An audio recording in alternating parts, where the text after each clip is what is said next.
Sebetulnya al-madrasatul ula itu ibu. Anak mbok pondokno sekira tanggung jawab. Sebetulnya pelajaran pertama dari anak adalah perilaku orang tua. Enak terus pondokno pasrahno kiai, mun yai kula pasrah bongko anak kula dadekno wong saleh. Wis piye karepe sing di anak iku sapa? Percontohan anak itu pertama orang tua.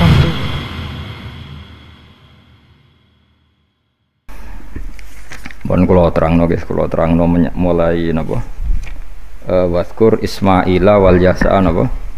Wadal Kifli wa kullu minal akhir. Niki ngaji guys, wae eling-eling itu. Kula cek eling tenan nggih didhawuhi Mbah Mun. Kula cek ingat betul kula didhawuhi Mbah Mun. Wong iku ra iso niru pangeran. Mergo pangeran iku la yaqulu wa la yasrabu. Eling-eling. Terus wong iku ra iso niru napa? Pangeran. Pangeran kan mboten dahar, mboten minum. Sehingga untuk menuju jalannya Allah iku gelem ra gelem iku anut makhluk. Lan wong keliru muni sithik-sithik langsung anut pangeran. Pangeran iku ora dahar, ora minum. Berarti dari zate pangeran itu tidak mungkin kita tiru. Mergo laisa kamislihi syai'un. Makanya ketika kita berdoa di Fatihah, rungokno tenan. Ketika kita doa di Fatihah seperti ihdinas siratal mustaqim iku siratal ladzina an'amta 'alaihim. Mestine normale kan tunjukkan kami jalan yang lurus yaitu siratoka, jalan engkau ya Allah. Itu tidak seperti itu, tapi siratal ladzina an'amta 'alaihim, jalannya mereka yang telah engkau beri nikmat. Karena manusia enggak mungkin niru Allah langsung, mergo Allah itu mboten apa? Mangan mboten minum. Artinya kita ini bisanya niru ya niru wong ketemu wong, hadis ketemu hadis. Sebab itu sakjane wong toreko ya ana benere ketika mengatakan wong kudu di guru.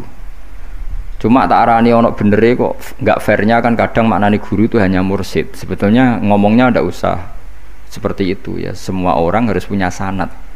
Sanad di toreko disebut mursyid, ning ilmu hadis disebut rawi, ning kepesantrenan disebut napa? Kiai atau guru.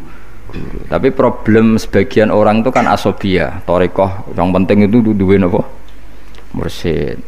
Anak mahasiswa penting di dosen. Karena apa itu tadi rungokno tenan, awas kena salah. Orang itu ndak bisa niru Allah, sing iso ditiru padha-padha manusa. Mulane ihdinas siratal mustaqim siratal ladzina an'amta. Anut dalane wong sing telah engkau beri nikmat. Ya, yang telah itu siapa? Ya sing wis mati. Iku sing mesti kena dinut sing wis mati. Tapi problem wong mati niku terserah sing nyejarahno. Padha wae iki misale anut Abdul Qadir Jilani utawa anut Imam Ghazali, rawine hok utawa penafsirnya goblok.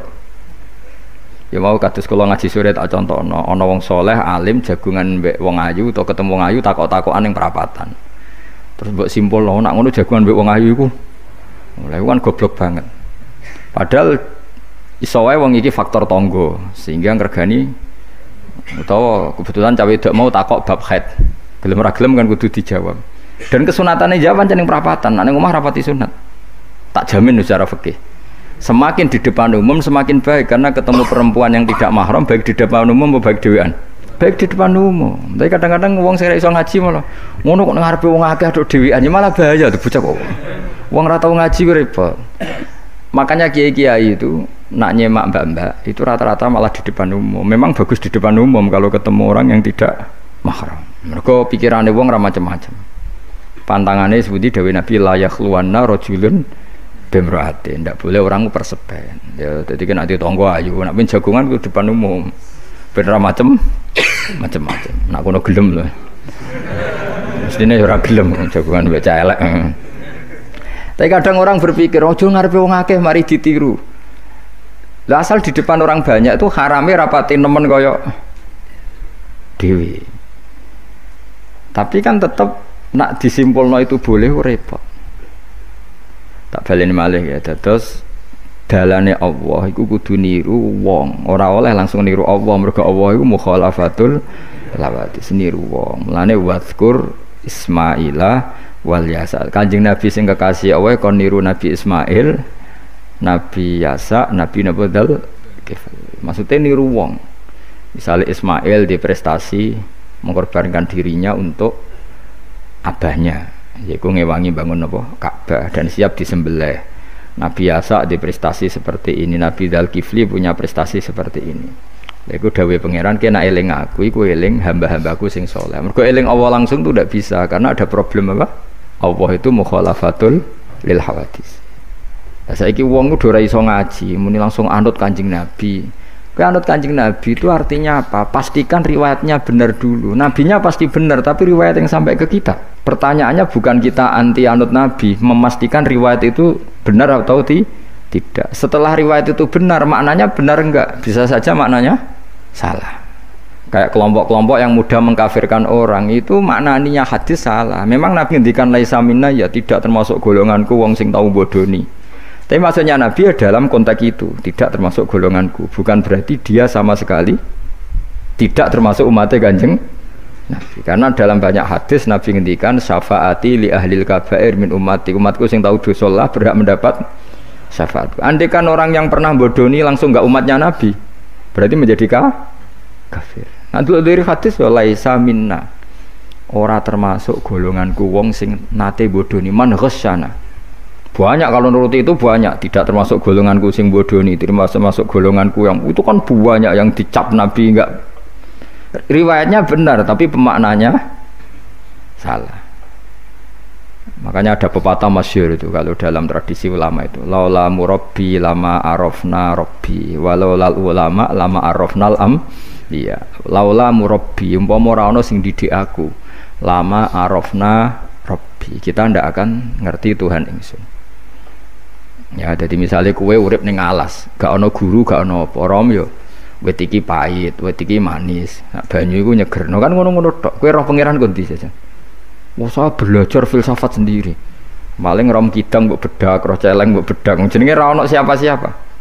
Mulane laula murabbi lama arafna rabbi. Jadi kita tahu Allah barokah para murabbi, wong sing didik. Sehingga hubungan kita dengan Allah itu ya nurut sing didik. Ya jenenge laula murabbi lama arafna rabbi. Terus nomor loro walau lal ulama lama arafnal anbiya. Andai kan ndak ada ulama, kita juga gak ngerti Nabi. Kowe kok sithik-sithik sunah Rasul hadis sing nerangno sapa? Misale ki ngerti Nabi ku nak sujud. Iku ngene, kowe jare sapa? Iku sangka sallu kama raaitumuni usolli. Sahabat nyekseni sujude Nabi, tabiin nyekseni sujude sahabat, tabiin nyekseni sujude para tabiin, terus sampai kula ngerti sujude Mbah Mun niru Mbah Zubair, niru Mbah Karim Lirboyo, terus niru sampai Mbah Hasyim niru Mbah Mahfud niru sing aran Anatut Thalibin Abi Bakar Sato, beliau niru Utsman Ad-Dimyati, terus niru Sayyid Zaini Dahlan ya, terus saya Utsman Ad-Dimyati, terus sampai Kanjeng Nabi Muhammad sallallahu alaihi wasallam. Mulane walau lal isnad laqala man sa'a mas, andekan tanpa sanad maka orang akan ngomong sekena. Karena itu agama. Sehingga Allah orang ngendikan ihdinas siratal mustaqim siratoka, tapi ngendikane siratal ladzina. Kita harus ngikuti orang. Orang itu siapa yang bisa diikuti? An'amta alaihim, yang telah engkau beri nikmat. Lah saiki wong udah ora ngerti ngaji ngene iku. Pokoke anut Nabi. Karena kalau anut Nabi secara 100%, misalnya ke iso niru nyun sewu, misalnya iso niru hal tertentu. Sesuai nak serampangan, saiki sampe nak bedheki. Kowe saiki misale wis iso niru Nabi salat qobliyah. Wis qobliyah niru Nabi, cingkrange wis anut Nabi. Wis misale, terus ba'diyah wis niru Nabi. Nanti kalau agama itu ndak ada riwayat. Nabi uripe ning Mekah Madinah, kenapa kamu ndak urip ning Mekah Madinah? Misalnya pertanyaannya seperti itu. Maka yang ini terus panjang. Nah, memperdebatkan seperti ini itu tidak ada dulu ulama. Mulai dulu nggak ada memperdebatkan seperti ini. Karena ulama lah yang tahu cara pandang usul fikih ini. Nabi ketika nempat di Madinah itu jenenge waqi'atu ainin, satu fakta. Sementara Nabi nak nasrul Islam itu misi. Saya ulang lagi ya, Nabi nempat di Madinah namanya waqi'atu ainin, satu fakta. Tapi Nabi nasrul Islam, menyebarkan Islam itu satu misi, satu himmah, satu cita-cita. Sehingga kalau ulama ditanya, kamu hidup di Madinah tapi nggak bisa menyebarkan Islam, dengan hidup di Uni Soviet tapi menyebarkan Islam, milih mana? Sehingga Sayyidina Ali karramallahu wajhah itu milih pindah ke Najaf, ke Irak, karena beliau nganggap Madinah sudah cukup aman Islamnya, aman peradabannya. Beliau ingin menyebarkan Islam di bawah kemana? Kufah, yaitu tenggene Najaf. Nah, tapi nggak bisa kamu katakan wah Sayyidina Ali gak niru Nabi. Nabi urip nang Madinah kok dekne pindah budi Irak. Tapi karena pertanyaannya bisa dibalik, nak tetap nang Madinah, cara wong Jawa nguyai segara tahsilul hasil, karena mendakwai sesuatu yang sudah jalan. Tapi kalau ke Irak menyebarkan agama. Iwak tuh galeng ini, nak kue neng Papua, aku nggak masjid sebagai pendiri. Tapi nak kue neng kota, ngurmat masjid itu untuk opah, misalnya. Milih nanti. Cara gue golek ridane pangeran. Nah, misalnya seperti itu. Jadi ulama usul fikih yang tahu duduk perkaranya itu. Ya sudah, kita harus mengikuti ulama, karena dia yang tahu, beliau-beliau ini yang tahu cara pandang. Mulane laulal ulama lama arrafnal ambiya. Dulu ketika era murni itu orang sedekah itu biasa, mesti diterima.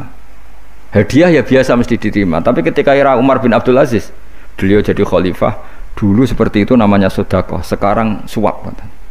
Semenjak itu ada aturan baru, kalau orang sedang jabat kok dikasih hadiah orang berperkara itu enggak boleh, karena potensinya. Dulu enggak kebayang ada suap itu, karena orang kalau ngasih ya ikhlas, bahkan diterima itu sudah senengnya bukan. Nah, saya gak salam templek sidik ngatur kiai. Mulai dolim. Jalukane ora aneh-aneh, ora sekedar ngundang pengajian, jaluk swarga. Amit-amit tenan. Justru iku mari ra swarga, wong salam templek ngono kok jalukane apa? Jadi saya ulang lagi ya, eling-eling ya makalah ulama, laula murabbi lama arafna rabbi, walau lal ulama lama arafnal anbiya. Karena kita butuh sanad. Kalau kamu tanpa sanad, maka membayangkan Islam itu sesuai yang kamu bayangkan tadi. Jadi misalnya kita bayangkan Nabi itu figur yang begini-begini. Padahal kadang Nabi itu figur yang secara ilmu soleh itu malah kadang nggak iso nalar. Sing iso nalar itu ilmu yang riwayat. Misalnya gini, Nabi itu punya sisi unik. Kalau dahar itu di depan umum, ya kadang sampai di luar di depan umum. Terus kalau memperlihatkan sebagai manusia itu ya diperlihatkan. Kenapa? Karena Nabi jadi Nabi itu setelah Nabi Isa. Nabi Isa karena begitu sempurna malah kecelakaan dianggap pangeran. Sehingga Nabi itu kalau dahar itu di depan umum. Terus Nabi istrinya banyak.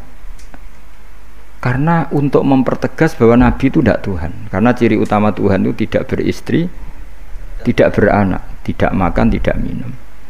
Jadi kamane cara bahasa modern itu Nabi justru bikin kontra dengan Tuhan supaya kelihatan tidak sebagai Tuhan. Nak loro yo bangga, nak dahar yo bangga, nak ngombe yo bangga. Justru itu bagus, itu di ranah ilmu. Tapi nak di ranah rasa, kowe kan seneng di panutan sing terkenalir atau mangan. Terkenalir atau ngombe. Kan kesane kan luweh wow, luweh keren. Tapi secara ilmu itu tidak bagus karena nanti ada potensi kecelakaan dianggap Tuhan. Itu contoh-contoh kecil. Jadi itu ilmu. Lah yang tahu itu ya tak ulang lagi ulama.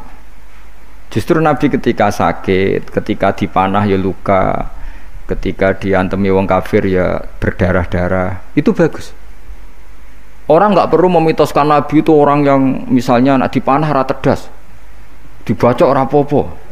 Iku gak Nabi pendekar jadi paham. Jadi tapi itu secara ilmu dan sahabat nggak pernah kecewa misalnya nyun sewu Nabi dipanah kok apa-apa ya ora kecewa ya seneng ae. Karena mereka diajari Nabi, aku itu gak pangeran. Tidak, ini saya cerita. Jadi andai kan agama itu tidak berdasar sanad, tidak berdasar ilmu, maka orang akan menghayalkan agama dengan pikirannya sendiri. Itu kan seperti orang idolakan Gajah Mada atau wah Gajah Mada terlalu sempurna sampai musno. Jadi gak ada kuburane, balik neng langit. Soalnya itu dinti lah musno terus macam-macam. Nah bayangkan kalau agama disepertikan itu, betapa bahayanya. Makanya agama itu butuh apa? Sanad.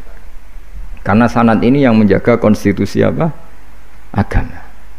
Makanya eling-elingin apa? Laulal ulama lama arafnal anbiya walau la murabbi lama arafna rabbi. Kita tidak pernah tahu Tuhan kecuali. Nah maka guru ini posisinya kuat sekali. Saking kuatnya posisi guru, ya guru yang seperti ini. Sampai ada pepatah tadi, man ta'allama bila syaihin fasehu setan. Orang belajar tanpa guru berarti gurunya itu setan. Karena ekstrimnya tadi, ekstrimnya guru, ekstrim. Pokoknya orang tanpa guru itu. Nah kemudian terus mulai ada dominasi. Orang toreko hanya nganggap itu mursyid, mahasiswa hanya nganggap itu dosen misalnya. Terus di tradisi ilmu itu guru. Sebetulnya itu tidak itu semua, yaitu bagian dari itu, tapi tidak itu semua. Yang penting itu ada sanad. Sehingga cara pandang itu tadi. Nabi di Medina itu waqi'atu ainin, satu fakta sosial. Meskipun dengan segala Madinah, tetap itu satu fakta sosial. Buktinya zuriyahnya Rasulullah terbanyak hidup di Kufah. Mulai Sayyid alim-alim di Kufah, setelah itu pindah ke Yaman. Apakah pindah ke Yaman itu berarti meninggalkan tempat yang pernah disinggahi Rasulullah? Tidak seperti itu. Tapi ciri utama Nabi itu dakwah dan nasrul ilm. Dan yang butuh zaman itu Yaman ya ke Yaman, yang butuh itu ke Indonesia ya ke Indonesia. Lah andai kan sunnah Rasul dimaknai secara sepihak, kudu urip ning Madinah. Berarti orang Islam sekali gak ning Madinah gak dianggap sunnah Rasul. Wah kan terus panjang jadinya. Makanya terus ada ilmu, yaitu namanya usul fikih. Usul fikih itu yang ngatur itu semua, yang bisa nganalisis. Caranya gampang saja. Zaman Nabi Sugeng itu sudah nyuruh Sayyidina Ali ke Yaman. Disuruh dakwah ke Yaman. Beberapa sahabat disuruh ke daerah-daerah terpencil. Artinya apa? Andai kan yang ditempati Nabi Madinah itu jadi sentral, harus orang di Madinah, Nabi tidak akan menyuruh orang keluar dari. Tapi nyatanya mereka disuruh keluar demi kepentingan dakwah. Berarti keluar dari Madinah itu bukan meninggalkan sunnah Rasul. Akhirnya terus jadi ilmu. Makanya terus dibedakan mana waqi'atu ainin, mana yang misi. Tentu didahulukan apa? Misi atau himmah. Jadi itu harus ada ilmunya, memang seperti itu. Misalnya termasuk yang paling terkenal saya contohkan berkali-kali, Nabi itu kalau sedekah ya pakai tamar, kalau uang ya pakai dinar. Tapi ilmu kita tahu maknanya itu adalah alat tukar. Sehingga di Indonesia kita sedekah pakai rupiah. Kalau Nabi pakai tamar, kita ganti beras karena maknanya kut, makanan pokok. Ojo kok pepeh niru Nabi. Lagi niru Nabi saiki berarti sedekah rupiah gak niru Nabi. Nabi gak pernah sedekah pakai rupiah, tapi pakai apa? Dinar. Lah itu terus ada ilmunya. Yaitu disebut ada ilmu waqi'atu ainin. Kebetulan Nabi orang Mekah, maka sedekahnya pakai dinar. Di era itu orang Mekah seringnya dahar kurma. Terus itu semua dimaknani kut sama alat tukar apa? Kut sama alat tukar. Sekarang alat tukar rupiah ya berarti sedekahnya rupiah. Kalau zakatnya dulu makanan pokok di Mekah, ya kita zakat pakai makanan pokok di Indonesia, maknanya beras. Itu ya ulama lagi yang tahu, itu ulama. Lane lengi-lengi ihdinas siratal mustaqim itu siratal ladzina, jalannya mereka yang telah engkau beri nikmat. Karena kalau langsung anut Allah anut apa? Anut Kanjeng Nabi misalnya, terus sanatnya gimana coba? Misalnya sholat madhep Ka'bah, itu ya sudah kita anut Nabi, sholat itu madhep Ka'bah. Tapi zaman Nabi teng Medina itu luas masjid Medina itu sudah lebih dari luasnya Ka'bah. Eling-eling. Dina ana wong fanatik Ka'bah itu, fanatik presisi Ka'bah, itu rapati ngaji. Zaman Nabi Sugeng itu luas masjid Medina itu sudah lebih luas ketimbang Ka'bah. Ka'bah itu hanya 18 kali 16 meter. Saya rungokno 16 sampai 18 meter diameternya itu. Berarti kalau ingin kenceng Ka'bah, semua masjid harus luas maksimal itu 18 meter. Karena kalau masjid itu 50 meter, berarti ujung yang sana sampai sana itu sudah tidak center Ka'bah. Kalau ingin center harus bentuk U. Loh iya kan? Kalau Ka'bah itu 18 meter, kalau ingin kenceng Ka'bah berarti masjid semua harus berapa luasnya? 18 meter. Nanti kalau 50 meter yang ujung sana sama ujung sana, bodoh utopia bodoh. Tapi zaman Nabi Sugeng itu masjid di Medina itu sudah lebih luas ketimbang diameter. Itu menunjukkan bahwa madhep Ka'bah itu tidak harus persis Ka'bah untuk jarak yang jauh, cukup jihah itu namanya arah. Ya terus seperti itu. Lagi-lagi laulal ulama lama arafnal ambiya. Kemudian nasah mansuh. Kalau sampean belajar textbook, Nabi Ibrahim bojone akeh, Nabi Dawud bojone akeh, Nabi Sulaiman apa meneh. Kowe langsung anut. Ya tidak bisa, ulama yang tahu ini syariat yang sudah mansukhoh, sudah dihapus ketentuan. Ya begitu terus-terusnya. Ngilangin najis ya begitu, terus ngelola anak ya begitu, semuanya. Terus ulama ngarang fikih detail itu, disebut kitab fikih itu, ada Fathul Qorib, ada Fathul Mu'in. Jadi kamu tidak bisa berdiri sendiri memahami agama. Makanya laulal isnad laqala man sa'a masa, andaikan tidak ada sanad, maka orang akan semau gue, karena dia punya pikiran, kebetulan dia kiai, dianggap itu pikirannya Islam.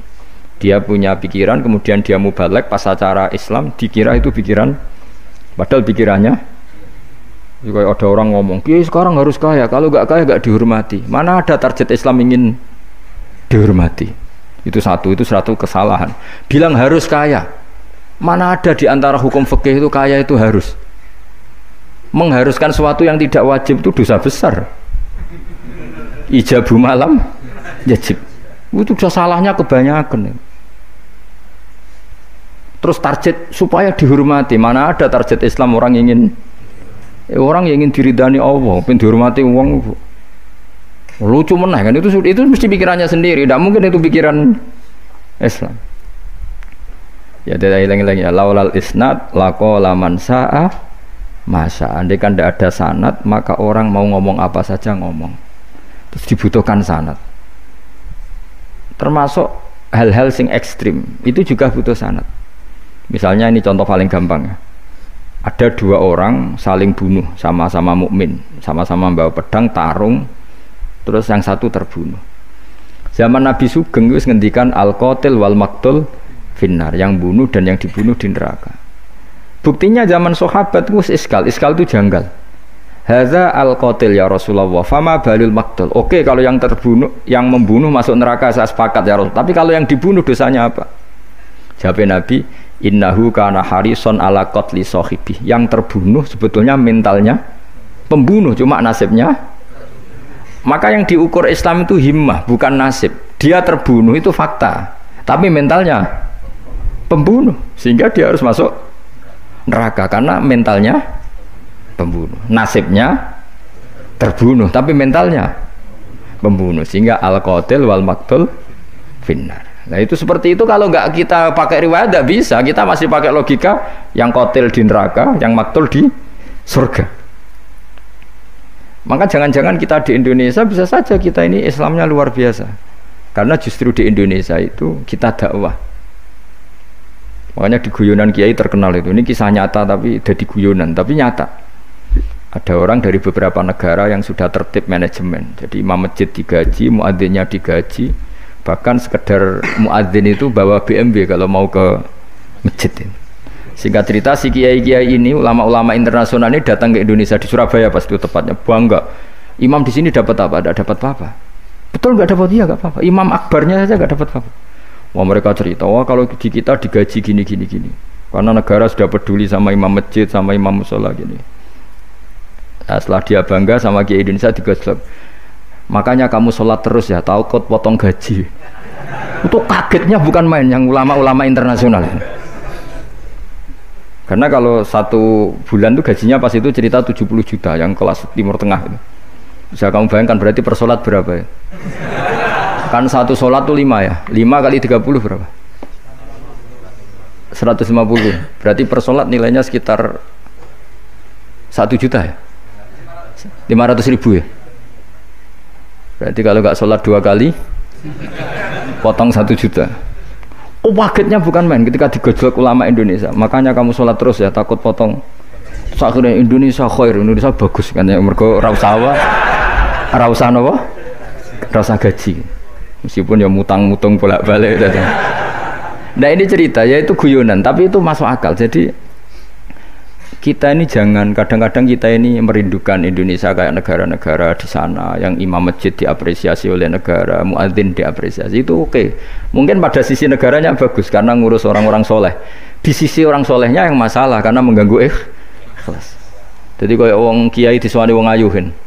Wong ayu ini delok kiai jari ibadah, kiai ini sing masalah amen delok terus. Jadi ya jari delok wong alim kan ibadah sing masalah sing wah repot tuh. Ya kayak tadi, negara berbuat baik sama kiai, misalnya kiai digaji gini, negaranya baik karena ngurmat kiai, tapi kiai tergantung gaji ini yang mulai masalah. Itu yang tahu ulama, lagi-lagi ulama. Makanya saya itu sama ulama itu hormatnya Masya Allah. Saya itu dulu Mbah Mun itu tidak pati suka sama apa-apa di manajemen. Termasuk saya dulu pernah tanya, kenapa beliau kurang suka misalnya yatim piatu dititipkan di satu manajemen. Jawabnya Mbah Mun itu lucu. Aku kepengen wong anut hukumnya pangeran, misalnya yatim ya kewajibannya yang keluarga. Ngono iku ngelatih wong lali kewajibannya. Ya ngelatih orang lali kewajiban. Jadi misalnya saya punya kakak meninggal, anaknya misalnya yatim, atau punya adik meninggal, anaknya yatim. Agama ini kan punya aturan, kewajiban pertama pada ibunya, pada pamannya, pada keluarga dekatnya. Tapi lalu era modern itu, tentu yang bikin yayasan yatim piatu itu bagus, karena niatnya menampung yatim piatu. Oke, itu bagus, niat yang bagus. Problemnya di keluarga yatim tadi. Dari terbiasa merasa itu punya kewajiban ngurmat ponaan, gara-gara ada yayasan dititipkan. Berarti corong Jawa kulino tinggal gelanggang. Tapi tetap hukumnya Allah yang wajib siapa? Pak D, Pak L-nya. Tapi ketika ada yayasan dititipkan. Makanya kadang ada kebaikan tuh bagus di yang bikin karena niatnya baik, tapi tidak bagus untuk yang kita. Karena terus nanti orang itu terbiasa meninggalkan apa? Kewajiban. Loh itu bahaya, kalau ini begini terus itu bahaya. Bahayanya tadi, coba kalau dia di rumah keluarga, taruh saja gini, punya Pak D 3, yang peduli 1 saja, itu sudah kayak anaknya sendiri, plus ada rasa, namanya sama ponaan tuh ada rasa. Belum ada misanan, minduan, tetangga. Kira-kira dapat limpahan kasih sayangnya banyak mana daripada di yayasan? Banyak di keluarga. Meskipun yayasan tuh ya bagus, tapi tetap tadi nggak boleh orang itu meninggalkan apa? Kewajiban. Itu cara berpikir ulama. Orang harus dilatih tanggung jawab terhadap kewajibannya sendiri. Makanya tadi ya, jadi pepatahnya itu. Tapi tetap yayasan itu baik. Tapi problemnya tadi, terus wong kulino tinggal gelanggang cara Jawa. Profesi yo gitu. Misalnya ben pinter di pondokno. Sebetulnya al-madrasatul ula itu ibu. Anak mbok pondokno sekira tanggung jawab. Sebetulnya pelajaran pertama dari anak adalah perilaku orang tua. Enak terus pondokno pasrahno kiai, mun yai kula pasrah bongkoan anak kula dadekno wong saleh. Wis piye karepe sing di anak iku sapa? Percontohan anak itu pertama orang tua.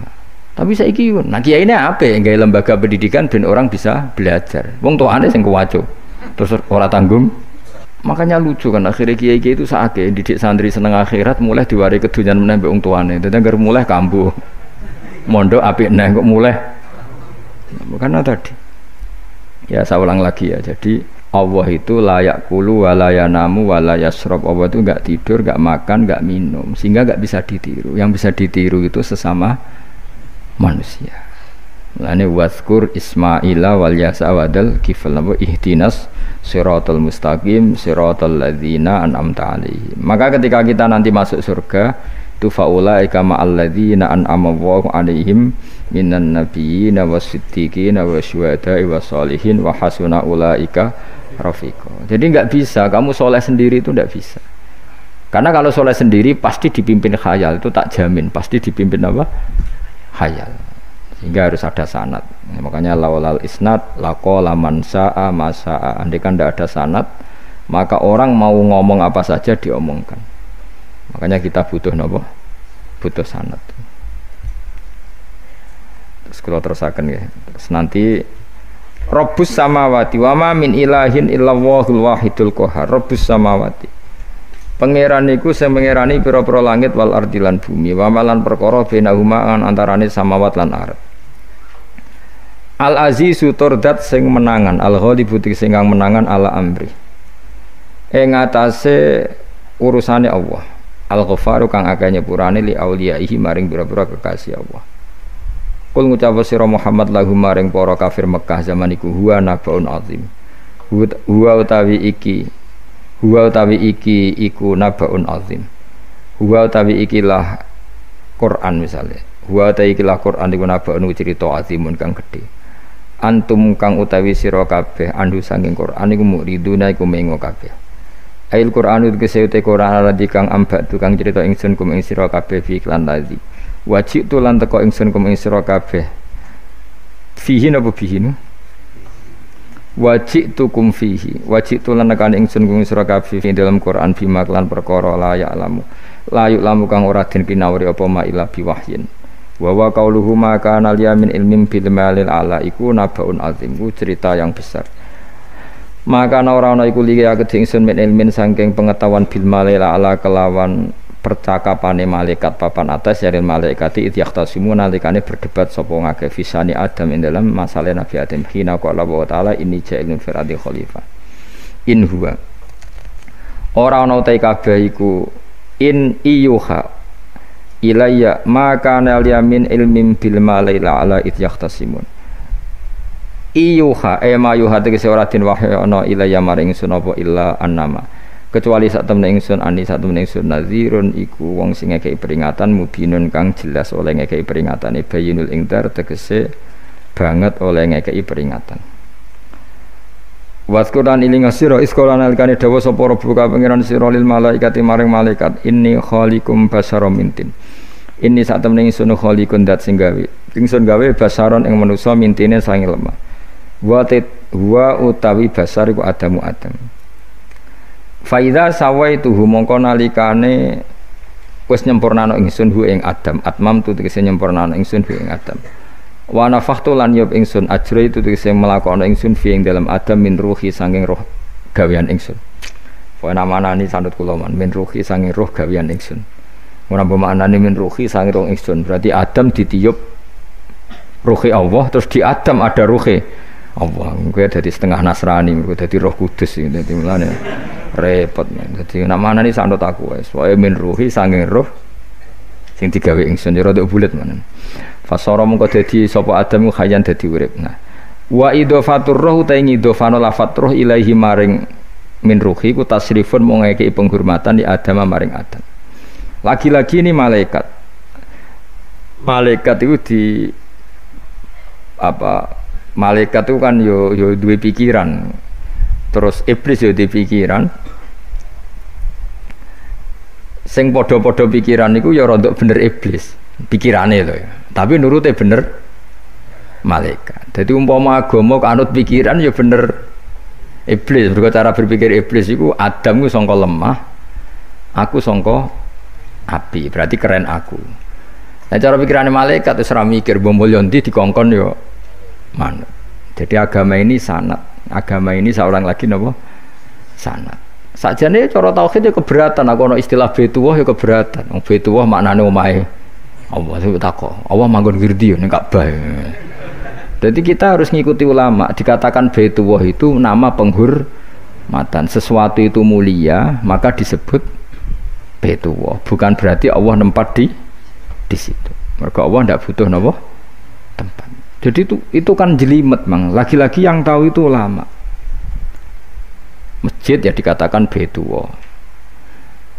Lah nek misale iki masjidnya pangeran, malah nambah maknane lucu. Masjidnya pangeran. Jadi iki tempat sujudnya pangeran. Kacau kae.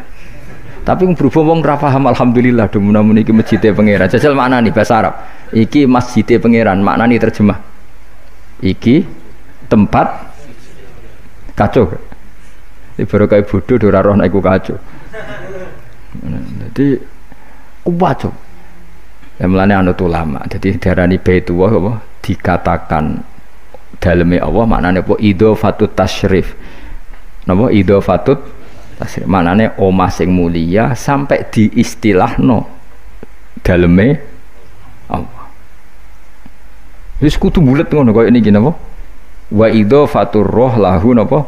Tasyrifun li Adam. Jadi ora kok wa nafakhtu fihi min ruhi Nabi Adam tak kei rohku iku ora, tapi sebuti tak tiup dari roh sing roh iku urusanku, tapi ora ruhe Allah iku mboten. Niku jenenge apa? Wa idzafatur roh ilaihi napa? Tasyrifun mok bentuk penghormatan li Adam maring Adam. Waruhu tero iku jismun jisim latifun kang alus. Yahya kang dadi urip bi kelawan ikilah jisim.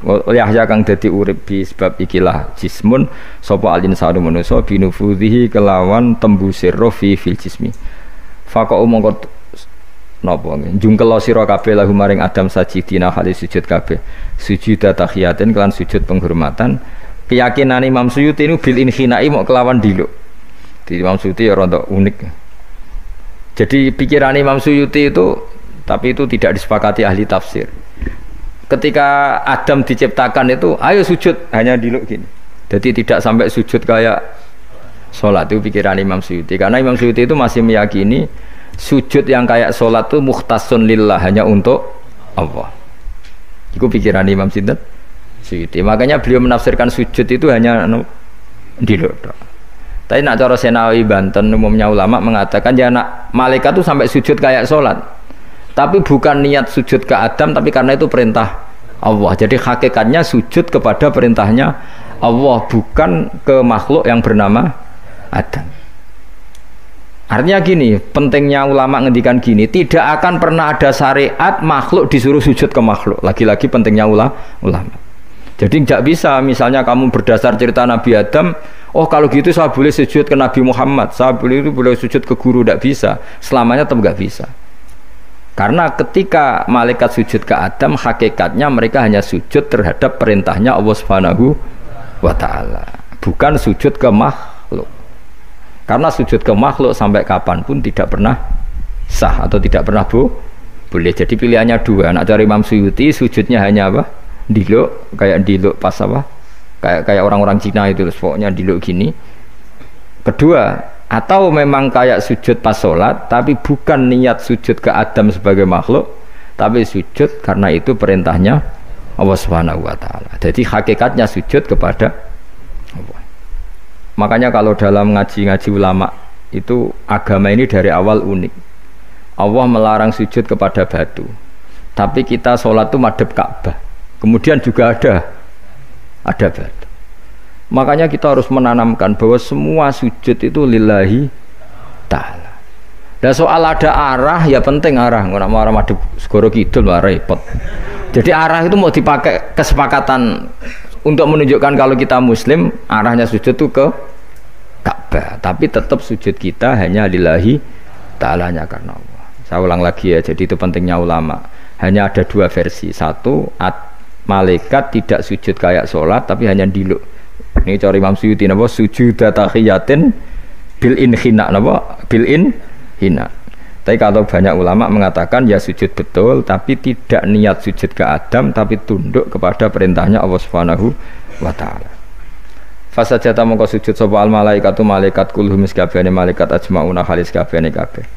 Fihi ku tetap ing dalam dawuh kulluhum ajmaun takkidani utawa taukid loro yaiku kulluhum dan ajmaun illa iblis kecuali iblis.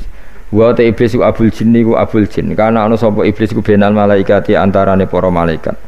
Istakbara sombong sapa iblis wa kana lan ana sapa iblis minal kafirina setengah sange wong sing kafir kabeh fi ilmillahi taala ing dalem ilmune Allah taala. Kala dawuh sapa wa taala ya iblis wa iblis ma manaka mau te apa iku makna ngalang-alangi apa maka ing sira. Antas juta ento sujud sira lima maring perkara kholaktu kang gawe ingsun biadaya kelawan tangan loro ingsun, maknane kelan kekuasaan ingsun. Maknane yadaya di maknane nah mbek ulama. Mergo nak maknane tangan kok repot nah, berarti Allah duwe tangan. Terus dirubah mbek Imam Suyuti diciptakan dengan tangan saya sendiri. Maknane apa? Ayatawalli itu tegese nguasani ingsun khalqahu ing gawe Adam. Jadi Adam tak bikin sendiri. Maknane ya pokoke ngono. Dadi biadaya itu istilah penghormatan. Bukan hakikatnya Allah bikinnya pakai tangannya. Wa hadza utawi iki ku tasyrifun iku bentuk penghormatan di Adam maring Adam. Fa inna kulla makhluqin mongko sak temene hakikate kabeh makhluk ya tawala nguasai sapa Allah khalqahu ing gawe kula makhluk. Astakbarta am kunta minal alin. Astakbarta ana ta sombong sira al ana ing dalem saiki anis sujudi istifamu taubihin. Am kunta ana ta te sira minal alin setengah sangge wong sing sombong-sombong kabeh. Am kunta ana ta sira minal alin saking sing sombong kabeh mutakabbirin tegese sing sombong kabeh. Fatakabarta mongko sombong sira anis sujudi sang sujud. Terus likaunika krana anane sira iku minhum setengah sangking wong sing kumo luhur. Kala ngucap sapa iblis ana khairu minhu. Ana uta ingsun khairun wa apik minhu tinimbang Adam. Kula niku karena lebih keren timbang Adam. Khalaqta damel panjenengan ingsun minarin saking materi api wa khalaqta lan damel panjenengan ing Adam mintinin saking materi napa lemah. Kala dawuh sapa sinten kala dawuh sapa Allah. Fakhrus mongko metu sira minha saking swarga minal jannati swarga wakila minas samawati sing pira-pira langit. Ya terus sebetulnya mulai dulu itu ya ada khilaf. Fakhrus minha itu dari surga atau wakilah minas samawat. Fa innaka mutunanis kowe debat orang penggawean. Surga zaman Adam itu sama enggak dengan surga yang nanti untuk kita di surga? Wong ya sama. Kalau sama sekarang di mana? Mus ribet wong nganggur-nganggur wis ribet. Wong bus warga ora mesti kok geger perkara kok. Wes parah. Ya si Yahudi takok anu niku takok anu kok Yahudi. Kanjeng Nabi nanti takok wong Yahudi, Muhammad nak langit bumi ku sok ben hancur pas kiamat. Terus manusa sing mati mulane Adam sementara ditakok endi? Dadi nek takok ngono mirip so. Mirip Yahudi. Nak mirip sugih ora apa-apa, nak mirip ngamure. Jadi agama ini selalu disoal pakai akal. Jadi agama tanpa akal ora iso berdiri, tapi kalau terlalu bawa akal itu ya repot. Ya makanya tadi itu pentingnya riwayat. Seorang lagi pentingnya apa? Riwayat. Makanya coro Imam Malik itu gak suka sama agama di logika itu gak suka. Karena nanti orang yang punya logika terus merasa lebih punya otoritas terhadap apa? Agama. Ya wis sesuai ngono agama iku angel oleh nerangno sampean agama iku. Sampai saya kita bedai, Nabi Adam diusir konti swarga. Terus swargane Nabi Adam saiki didakoni. Mergo swarga iku luase sak langit bumi. Lah nek iku saiki didakoni ndi wong. Swarga lebih luas ketimbang langit. Kan enggak mungkin sesuatu yang luas diletakkan di yang sempit. So, akhirnya Mu'tazilah gak percaya anane swarga zaman Nabi Adam. Jadi swarga sing cerita Adam itu tidak sama dengan surga yang nanti arduhas samawati wal ard. Jari ahli sunnah ya sono. Lah ning ndi wis ra roh pokoke ono. Ya itu kan sama-sama terus diterusno wong debat. Ya sudah guys. Nak cara aku wis mlebu sik kok gampang nerangno nek wis bar roh. Secara teori kan gitu, ora roh kok nerangno sak usih. Bro. Ya sudah sampean bu swarga wae lagi apa? Lagi nerangno. Pas aku nerangno kowe ra ning swarga ya wis ra ketemu. Wis kono enak nang cangkem elek ngono wis aku ben nerangno kowe ra ning kono ya wis akhire gak. Apa cocokan sampean? Aku tak nerangno swarga lah sing kono ben nerangno neraka. Mergo roe neraka. Agama iku unik. Ya karena tadi apa ya? Dari awal agama ini kaum yakilun, tapi akal yang berlebihan itu ya mengganggu agama. Ya sudah makanya saya ulang lagi itu riwayat ya sebagian ini apa? Riwayat. Inna hadzal ilma dinun fangzuru amman ta'khuduna dinakum. Agama ini ilmu. Kemudian kamu harus dari sanad yang benar, ya. Dari sanad yang apa? Dari sanad yang benar. Ya sudah seperti itu. Mana cok kulon setuju model kayak sholat sunat safar tidak harus madhep kiblat terus. Jadi agama ini sudah unik. Misalnya gini ya, sholat fardu kan wajib kiblat, tapi ada sholat yang nggak usah madhep kiblat, yaitu sunat safar. Misalnya orang di pesawat gini-gini. Karena guling-gilingan, nah, hakikatnya kiblat itu tidak fokus kita namun Allah Subhanahu wa Ta'ala. Jadi memang agama, tapi lagi-lagi itu butuh riwayat. Seorang lagi butuh riwayat. Kalau nggak pakai riwayat terus kayak Abu Nawas kabeh. Karena tadi Amerika, saya ulang lagi Amerika, itu kalau dibor pas New York itu kena Ka'bah. Lah logikanya kalau arahnya pas itu kan bebas arah. Berarti orang Amerika oleh sholat bebas. Tidak bisa seperti itu ya, tetap anut konsensus ulama sana atau tradisi sana, kiblat itu ngambil arah mana? Karena dia pas. Ya bumi yang ada arah itu secara akal kan hanya rubuk 1/4. Makanya kalau kamu belajar falak itu ada rubuk. Lainnya itu sudah tidak ada arah. Misalnya bumi bulat bola, yang sama atas dikatakan sama-sama di atas. Ya kadarnya hanya 1/4. Lainnya itu sudah dikatakan samping. Makanya seperti Denmark itu ada daerah yang siang itu sampai 3 bulan, entah berapa siklus sekian puluh tahun. Ada yang lebih lama siangnya sampai 18 jam. Kalau di Eropa kadang puasa itu sampai 18 jam. Ada yang selalu nggak kena matahari kayak kutub utara, kutub selatan. Nah makanya kalau misalnya sholat itu ngikuti apa? Kalau ngikuti matahari, orang kutub sholatnya hanya maghrib, isya, subuh. Gak wajib poso, nggak tahu ono berino misalnya. Ya tidak bisa seperti itu. Jadi kalau nuruti logika kan terus berdebat terus. Tapi kalau nuruti rasa sebagai hamba, orang kutub butuh sujud sama Allah, orang kutub butuh loyal sama Allah dengan memperlakukan puasa. Ya sudah, akhirnya kita harus puasa. Nah, lalu kalau ukurannya matahari, mereka tidak punya matahari. Memangnya puasa itu penyebabnya wujudnya matahari apa penyebabnya loyalitas sama Allah Subhanahu wa taala? Loyalitas. Kalau penyebabnya matahari ya berarti kalau nggak ada matahari nggak usah apa? Tidak usah seperti itu cara berpikir. Makanya ngikuti ulama. Karena ulama yang tahu tradisinya Allah dan Rasul. Ya seorang lagi ulama yang tahu tradisinya Allah dan Rasul. Meskipun ya kadang saya enak dhewe ulama. Mergo ya kadang ya mau kula bolak-balik ngomong enggak diterangno mbek cangkem elek ora paham-paham. Makanya masyhur itu ada kiai di debat sama orang rodok PKI. Pak Kiai, kalau setan dari api masuk api kan biasa. Terus susahnya apa? Mau materinya dari api. Terus kiai iku mek lemah, swawarna raine. Loro, Cung, nggih sakit.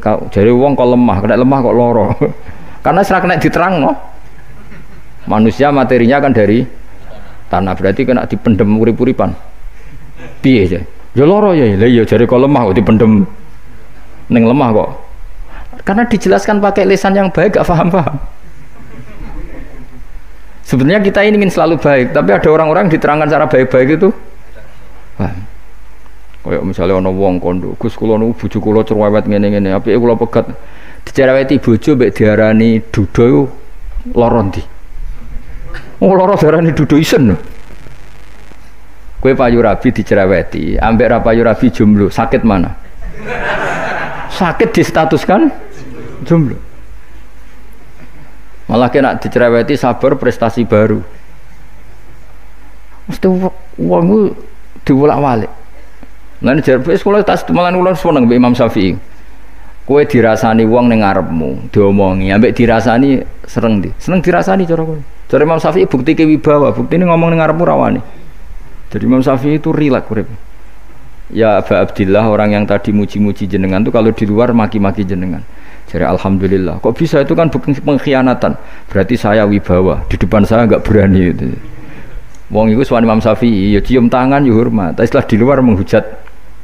Singkat cerita dilaporkan ke Imam Syafi'i. Orang yang tadi nyium tangannya jenengan itu di luar ngerasani jenengan. Jadi Imam Syafi'i, alhamdulillah berarti aku wibawa, mendengar kurawani. Ya dianggap enteng saja. Terus ada orang misoi Ja'far Shadiq. Sayyid Ja'far Shadiq itu Sayyid putune Nabi, orangnya soleh alim, gurunya Abu Hanifah. Di antaranya gurunya Abu Hanifah itu Sayyid Ja'far Shadiq. Itu kalau dihujat orang diomongin ini, dimaki-maki, sampai ke rumah. Pas mau masuk rumah, kamu masih ingin maki-maki saya? Iya, tak tunggu sampai selesai. Setelah selesai, sudah, sampun, sudah.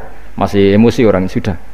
Kamu misoi saya berdasar apa yang kamu ketahui. Yang tidak kamu ketahui lebih banyak, maka saya tunggu. Sesuai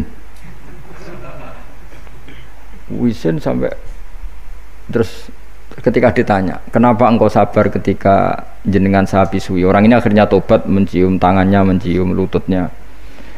Jawab saya Ja'far Shadiq ini.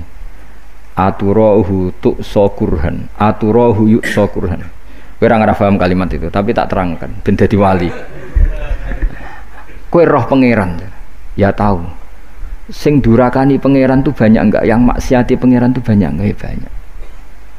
Lah iya pangeran sing di langit bumi wae dimaksiati, apa meneh di rumah aku. Akhirnya terus Jadi orang-orang soleh itu cara berpikir itu di luar kapasitas kamu.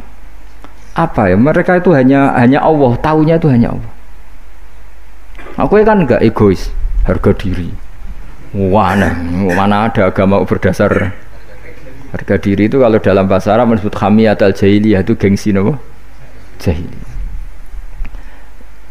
Makanya ketika saya berkali-kali cerita itu, ada seorang ulama dipanggil tetangganya, nom, setelah sampai situ sudah kembali, saya tidak butuh kamu. Setelah sampai rumah dipanggil lagi, sudah kembali lagi sampai 3 kali. Ulamanya tetap ceria, tetap nyaman. Ketika ditanya, kenapa engkau tetap nyaman? Wahai pemuda, kamu itu tetangga saya. Kata Allah dan Rasul, nak kue iman be Allah Rasul kon ngapi tangga, kon ngundang aku ya teko. Ya seneng nuruti perintahnya. Ketika kamu nyuruh saya kembali, ya saya kembali. Memang itu keinginan kamu. Kue tanggaku, aku kon nurut mbek tangga. Aku ora urusane mbek kowe. Aku mau nyaman mbek perintahnya. Oh, nangis pemuda tadi itu tobat. Kalau kamu kan warga diri, orang kok dipimpong. Nes gak bakat wali blas sudah. Jadi orang dulu itu nyaman. Karena yes pikirannya namung Allah Subhanahu wa ta'ala. Umar bin Abdul Aziz itu termasuk khalifah paling soleh setelah periode sahabat. Itu mau kapundhut itu sewantai. Ketika keluarganya menangis, kenapa kamu menangisi saya? Ya karena engkau mau mati. Memangnya kalau mati mau kemana aja? Ila khairi madhubin ilaih, ke zat terbaik. Terus aku mbok kon urip awar kowe gak jelas iso ngrumat aku ta ora. Anak Allah malah jelas. Saiki apik ndi urip mbek wong ora jelas sampai sing jelas. Ya wis terus kapundhut. Kowe kan gak mati ku wedi. Dosane akeh. Lah mengko nek urip terus ora dosa apa to ngene. Gaya tok asline. Dosa klojok kathah Gus kok mati terus.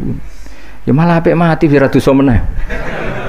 Biasa wae nek apik mati biasa karena potensinya kamu urip suwi ku dosane apa taat meneh. Ya jawab. Potensine. Dosa meneh apa taat meneh? Apa ya dosa ya taat. Terus pas mati pas taat atau pas dosa? Ya ora usah ngono biasa ae. Ape mati ae matur pangeran Gusti nak saene mati nggih. Mati mawon nak saene urip nggih. Urip mawon Gusti semua anut jenengan Gusti. Zaman kula urip sing ngrumat nggih jenengan mungkin sampean mati sing ngelola nggih napa? Jenengan pun donya sing ngurusin jenengan. Kan sebenarnya kalau kita berpikir gitu kan nyaman.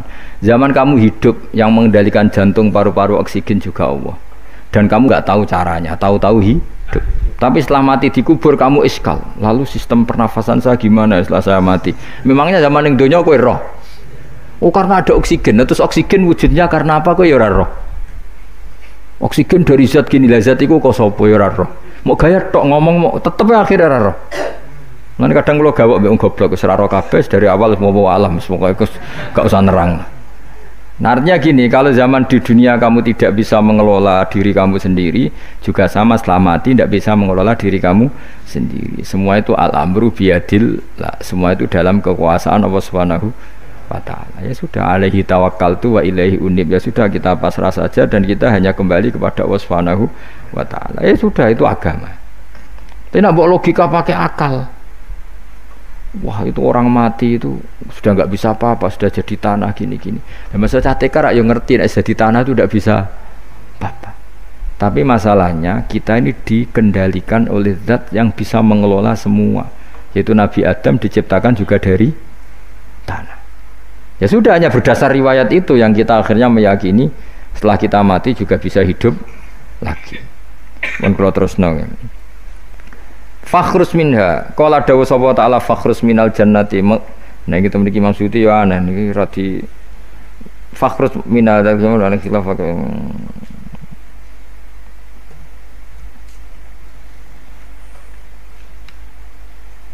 Fakhrus mongko metu sira minha sangi jannah minal jannati swarga wakila minas samawat. Fa inna kamu sak temne sira rajimun wong sing dilaknati matrudun sing kang dilaknati. Wa inna alaika lan sak temne kowe ngatasi sira laknati lanat ingsun ila yaumiddin maring tumeka hari pembalasan il jaza. Kala ngucap sapa iblis robbi do pengiran ingsun fang fir mongko kula aturi ngekeki tempo panjenengan ingsun ila yaumi batun maring dinane dintangekno sapa manusa inas. Kala dawuh sapa fa inna mongko sak temene sira iku minal mungdharin saking wong sing dikai tempo ila yaumil waqtil ma'lum tumeka maring dina sing ditentokno waqtan nafkhatil ula wektu tiupan sing pertama. Kala ngucap sapa iblis fa bi izzati mongko demi kehormatan panjenengan la ukhwiyanna yektine bakal nyesatno ingsun hum ing para manusa ajmain halis kabehane kabeh. Jadi iblis wis bersumpah akan menyesatkan semua manusia. Tapi rasa khawatir iblis itu yo dhaif, iblis ya lemah. Nyatane yo kowe tetep ngaji jalalan. Berarti orang sukses menyesatkan. Kodang di kowe iblis. Ya kodang sampean, dikon ra ngaji tetep ngaji. Dikon paham tetep ra paham. Berarti iblis itu enggak keren loh. Betul, saya setiap melihat orang sholat itu menyaksikan kekalahan apa? Iblis. Jadi iblis itu ya kalah ora kok hebat ya ora. Biasa mawon ora usah sing hebat ya namung pangeran. Illa ibadaka kecuali kaulane panjenengan sing ibad al mukhlasina sing ikhlas kabeh. Jadi dari awal iblis wis menyerah ngadepi orang sing ikhlas. Ikhlas itu dimulai dari awale. Cara bahasa Inggris pokoke hilir sampai hulu sampai hilir kudu ikhlas kabeh. Misale kita duit yakin nek iku wae Allah. Sehingga kita ketika ngasihkan orang itu kamu enggak merasa itu milik kamu. Sehingga enggak gampang undat. Selagi itu kamu benar keduanya awalnya salah itu masih mungkin tidak ikhlas. Uang ini milik saya, tak kasihkan kamu dengan ikhlas. Kalimat milik saya ini menjadikan suatu saat kamu jadi undat-undat karena milik saya. Tapi kalau ikhlasnya dari depan, uang ini milik Allah, ilmunya bahak milik Allah. Terus tak kasihkan kamu juga hambanya. Dari awal kan merasa saya tidak punya apa-apa. Tapi selagi saya ikhlasnya hanya separuh, ilmu saya tak kasihkan kamu karena Allah, berarti masih potensi enggak ikhlas ya. Jadi kalau ngelatih ikhlas itu harus dua-duanya. Kamu punya uang milik Allah, punya ilmu milik Allah, punya jabatan milik Allah, kemudian kamu kasihkan sesuai perintah Allah, itu lebih mudah ikhlas karena la haula wala quwata illa billah. Selagi masih separuh saja salah, itu potensi berikutnya juga ikut salah. Misalnya aku ngurmat cahaya yatim kok ikhlas, duitku tak kena. Kata duitku itu menjadikan suatu saat dulu tak rumat loh, saiki jebule lali aku. Tapi kalau alhamdulillah saya pernah digerakkan Allah ngurmat cahaya yatim dengan milik Allah juga. Sehingga kita sekedar pernah melakukan ketaatan ini senang. Enggak penting berikutnya anak yatim ini nanti peduli kita apa enggak penting. Itu ikhlas ya. Ikhlas itu sesuatu yang semuanya lillahi ta'ala ya. Inna sholati wa nusuki wa mahyaya wa mamati lillahi rabbil alamin. Itu iblis menyerah. Kecuali hamba jenengan sing ikhlas. Qala fal haqqu wal haqqu aqul. Binas fi fal haqqu mongko te barang kebenaran wal haqqu aqul. Binas bihima kelawan nasabnya fal haqqu wal haqqu wa rafil awal wa nasbisani. Fanasbu bil fi'li ba'da wa nasbu awal kila bil fi'lil mazkur wa kila alal masdar ya haqqu hiqqu al haqqu wa kila ala nasi harfil qasam wa rafu ala mubtada'un mahdhuful khabar fal haqqu minni wa kila fal haqqu qasami. Wajahul qasam la amla yektine bakal ngebae ingsun jahanam ing neraka jahanam nika sange sira bi dzurriyyati katrike lan dzurriyyah panjenengan manan sange wong tabi kang anut sapa man ka ing sira minum sange para manusa ajmaina halis kabehane kabeh.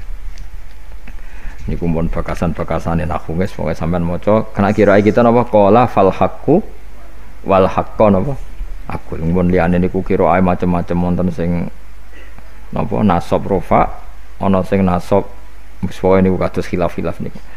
La'am yaktine bakal ngebae ingsun jahanam namain neraka jahanam nika sang sira bi dzurriyyatika kelaman anak turun sira.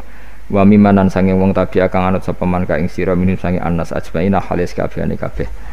Kul ngucap sira Muhammad ma as'alukum ora njaluk ingsun kum ing sira kabeh alaihi ing atase iki ala tablighi risalati tegese ing atase nyampe utusan min ajrin saking opah apa wae julin tegese opah.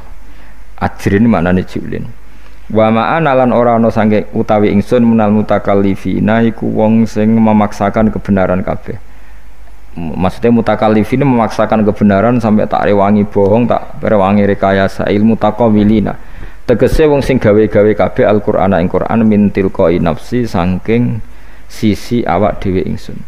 In huwa ora ana te Qur'an imal Qur'an ora ana te Qur'an iku illa zikrun kecuali dadi kehormatan atau dadi zikir atau dadi nasihat. Aidhatun tegese dadi nasihat lil alamina kedhe wong sak alam kabeh. Lil insi tegese kedhe manusa wal jinni lan jin Wal uqala ilan pira-pira wong sing duweni akal dunal malaikati ora kok malaikat niki. Tapi niki nggih pendapat dunal malaikat mau.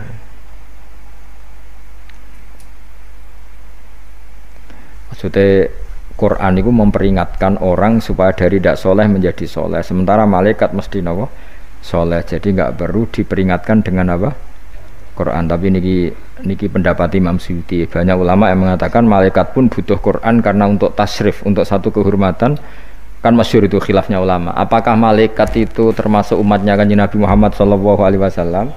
Ada ulama yang mengatakan cara pandang Nabi diutus itu untuk mensolehkan yang tidak soleh atau mensolehkan yang potensi tidak soleh. Kan orang itu ada dua. Ada yang memang tidak soleh disolehkan. Ada yang potensi tidak soleh, sebetulnya sudah soleh tapi potensi juga tidak soleh, terus disolehkan. Nah malaikat ini kan tidak berpotensi maksiat sehingga nggak butuh nabi. Saya ulang lagi, malaikat itu kan nggak mungkin tidak soleh, selalu soleh, berarti nggak butuh nabi. Itu cara pikiran Imam Suyuti, sehingga dia mengatakan Quran itu memperingatkan semuanya kecuali malaikat, karena malaikat tanpa diperingatkan sudah soleh. Tapi kata ulama yang lain tidak seperti itu. Malaikat tetap senang sebagai umatnya Rasulullah Shallallahu Alaihi Wasallam karena butuh status tasyrif. Tasyrif itu keren. Nanti takoki ke melok kelompok isopo, melok kelompok Kanjeng Nabi Muhammad Shallallahu Alaihi Wasallam. Sehingga kalau nanti ditanya Allah, mimman anta misalnya, min ummati habibika Muhammad, itu keren, kayak termasuk umatnya kekasihmu Nabi Muhammad Shallallahu Alaihi Wasallam. Lalu kamu ngikuti apa? Yo min ahsani kitabik, macam ngikuti kitab terbaikmu ya Allah. Sehingga mereka ikut umatnya Nabi bukan karena disolehkan, tapi karena tasrif, satu kehormatan. Itu yang diikuti ulama. Tradisi kita ahli sunnah ngikuti yang pendapat itu, ngikuti bahwa malaikat pun suka dikategorikan umatnya Kanjeng Nabi Muhammad Sallallahu Alaihi Wasallam karena nambahi tasyrif. Nambahi apa? Tasyrif. Masyhur itu Imam Suyuti dalam hal ini kita ngikuti ulama mayoritas, bukan ngikuti yang ini. Masyhur kan Jibril ditanya, kan itu ketika Jibril ketemu Nabi Muhammad ditanya, untungnya apa kamu jadi safir? Safir itu kira-kira terjemahan bebasnya panitia saya. Jibril itu kan ya jauh dari langit turun bumi, dari langit itu kan jauh. Terus kamu untungnya apa? Karena Jibril itu tahu betul peristiwa yang pernah dilakukan Allah, yaitu kayak apa malaikat yang di langit bisa diusir karena kesalahan tertentu. Malaikat yang sok suci kayak siapa itu Harut Marut juga dihinakan seperti itu. Dan Jibril tahu betul Allah itu yaf'alu ma yasa. Jadi yang sekarang malaikat bisa saja jadi pokoknya tahu betul Allah bisa melakukan apa saja. Karena Jibril tahu betul Allah, karena dia ketua malaikat. Kan kita tahu misalnya ada sejarah siapa? Harut Marut, dari malaikat menjadi hina seperti itu. Terus Jibril akhirnya tanya, ya sudah, Jibril punya, terus ditanya Nabi, kamu untungnya apa setelah jadi safir saya, jadi panitia yang ngurusi wahyu. Terus kata malaikat Jibril, saya tidak pernah merasa aman. Apakah saya selalu dalam posisi ini, posisi terhormat, kecuali setelah menjadi safir, menjadi pelayan kamu, ketika aku distatuskan oleh Allah apa itu, innahu laqaulu rasulin karim dzi quwwatin inda dzil arsy makin muta'in sama amin. Terus kan fa amin tu ba'du, baru setelah itu saya merasa aman bahwa posisi saya aman, karena Quran itu abadi ila yaumil qiyamah ila mala mi'adalah, pokoknya Quran itu abadi, dan di Quran itu saya distatuskan muta'in sama amin. Berarti saya merasa aman, tidak akan dirubah kestatusan saya malaikat semenjak saya jadi safirmu.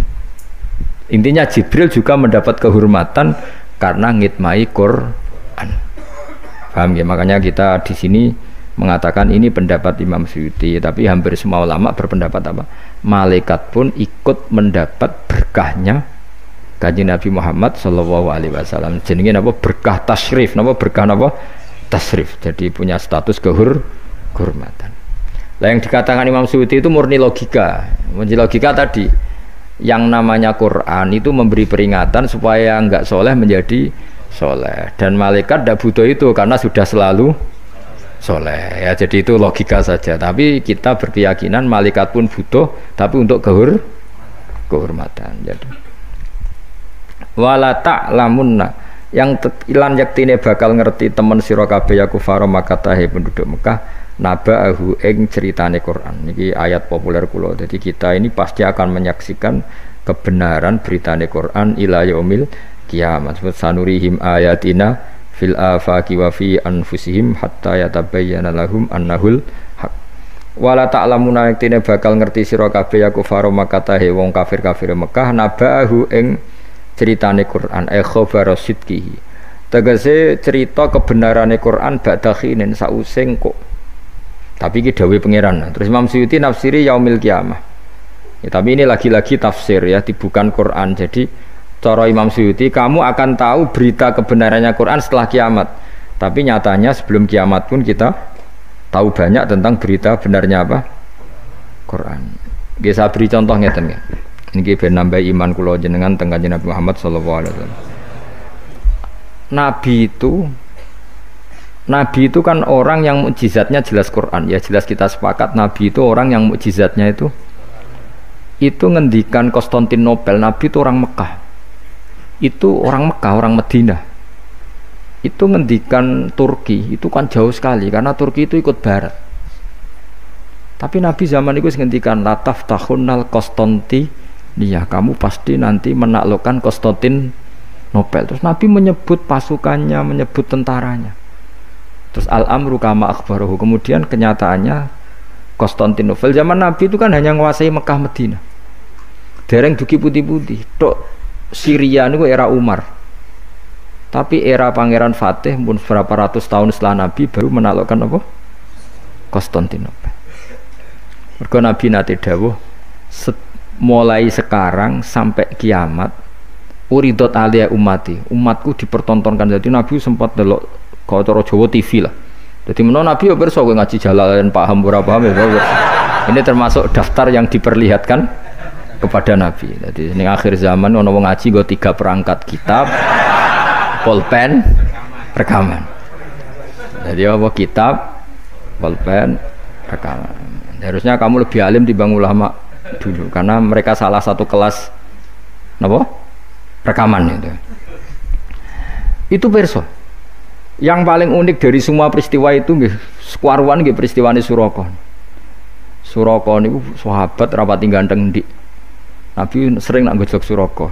Suraka suatu saat kamu pakai apa mahkotanya Raja Kaisar. Raja Kisra, Raja Persia. Yang Romawi lah, Romawi itu Kaisar apa? Kaisar. Singkat cerita Ka'ab itu seorang ahli kitab penginjil. Dia itu ada zaman Nabi, namanya Ka'bul Ahbar itu ada zaman Nabi. Makanya di Dibak sering ada Al-Hadis Susani An Yasar bin Atok An Ka'bil Ahbar. Nabi lahirnya di Mekah sudah benar, hijrah ke Madinah sudah benar. Tapi Ka'ab itu masih gak mau iman karena dia baca di Taurat itu ada kata-kata wa sultanu bisam. Pusat pemerintahannya itu jadi pusat pemerintahan Islam itu di Sam. Karena Nabi wafat itu sebelum ada pusat pemerintahan di Sam. Sam itu ya Syria, Lebanon, Israel. Bareng era Sayyidina Umar, Sam itu ditaklukkan Umar. Terus akhirnya sebagian pemerintahan itu pusatnya di Sam, terutama era Muawiyah. Terus Nabi itu gojlok kalau ketemu Suraka gojlok. Suatu saat kamu itu pakai bahasa Arabnya itu pakai mahkotanya Raja Romawi. Singkat cerita dia ikut perang. Nabi pun wafat. Ikut perang, lalah rajane keplayu. Mahkotane ceblok. Lalah sing nemu iku tinggu. Ya ora pantes wong ndek maksudnya. Digojlok wis sahabat-sahabat. Setelah dipakai didelok sahabat digojlok mergo elek mau rapas. Terus dikonyoplok mbek Umar. Itu harus kamu copot dan nanti mau diletakkan dikasihkan ke Baitul Mal. Nanti uangnya dibagi. Masyhur terus Suraka protes, bukankah Rasulullah ngendikan di depan umum bahwa yang pakai ini saya. Jawab Umar, innama qala laka Rasulullah litalbisaha wa lam yakul litamlikaha. Jadi, Nabi hanya ngendikan kamu nanti yang make. Nabi tidak ngendikan kamu yang punya. Terus dicoplok. Lu bisa kamu bayangkan kejadian itu puluhan tahun setelah Nabi wafat, tapi Nabi ngendikan itu detail. Yang mengalahkan itu Umar. Nanti yang pakai mahkotanya itu. Coba misalnya saya ngomong kue, Jibril Surakoh mati sedurungi peristiwa itu. Kacau kan? Atau Umar meninggal sebelum penaklukan ini. Nabi itu ngendikan itu detail. Jadi Nabi ya persona, kue sebenarnya ngaji Jalalain terus paham rapaham guyu persona itu. Nah, begitu juga penelitian keilmuan sekarang itu banyak yang mengarah mendukung makna-makna Quran.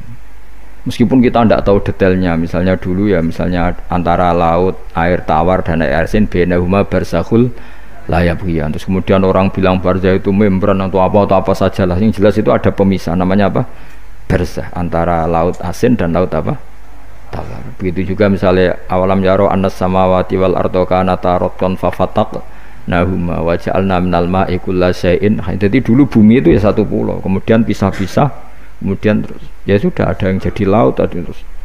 Itu teori keilmuan itu sama, bahwa dulu misalnya Jawa sama Sumatera itu satu bumi, satu pulau, kemudian dipisah.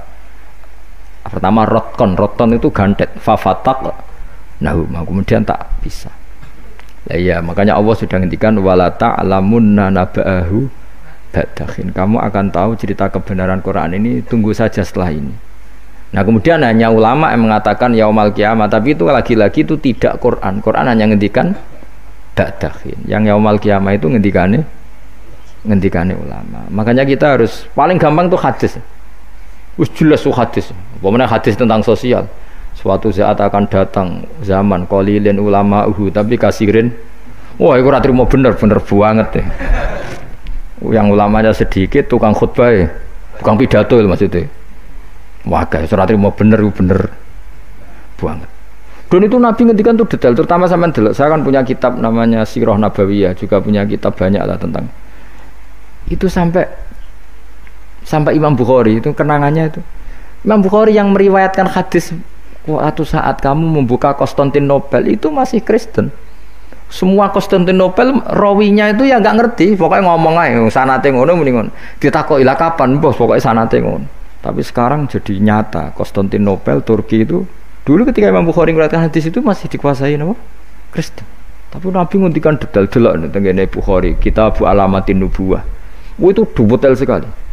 Innakum sataftahuna Misra, kada sataftahuna itu sampai. Padahal Nabi buatan menangi terbukanya Irak, terbukanya beberapa negara Nabi buatan menangi, Pak. Tapi zaman Nabi ngendikan detail. Sataftahuna qaisar fala qaisar ba'da wasaftahuna rumfal. Itu detail. Sampai ya tadi sedetail nanti yang pakai mahkotanya itu kamu. Suraka. Terus setelah nyata. Maksudnya nyata itu ya memang bener-bener sing nemu itu Suraka yo kok ora liya. Ya, karena Nabi nanti ngendikan uridot ale umat itu, jadi semua yang akan terjadi la yaumil qiyamah itu pernah uridot, namun dipertontonkan, diperlihatkan ning kanjeng Nabi Muhammad sallallahu alaihi wasallam, terus dihentikan. Makanya saya jamin asal riwayat itu sahihah, saya ulang lagi, asal riwayat itu sahihah dan benar nisbat itu ke Nabi, pasti akan terjadi sesuai dawuh kanjeng Nabi Muhammad sallallahu alaihi wasallam. Dan kalau ada yang tanya, tapi saya pernah baca hadis ini kok nyatanya enggak terjadi, itu berarti ada masalah di riwayatnya apa? Ada masalah di riwayatnya. Tapi kalau asal hadis itu sahih, saya ulang lagi apa? Itu pasti akan kejadiannya seperti itu. Ba'da khirin sa'use siji mongso yaumil qiyamah. Terus wa alima te lafat alima iku ning kene bimana arafa kalian makna arafa wala mutilam qabla sedurunge lafat alima rupane latak lamunna iku lamu kosamin iku lamu kosam muqaddarin kang den kira-kirano wawahi. Maksudnya lamu kosamin lam kosam sing sifate kosam muqaddarin kang den kira-kirano. Masyarakat Indonesia mayoritasnya tetap yang nggak pinter. Orang Islam mayoritas yang nggak pinter. Lalu orang nggak pinter ini diabaikan sehingga mereka tidak jadi energi yang luar biasa untuk mengawal Islam atau mengawal Indonesia. Itu keliru menurut saya. Menurut saya orang-orang yang nggak pinter pun tuh punya nurani.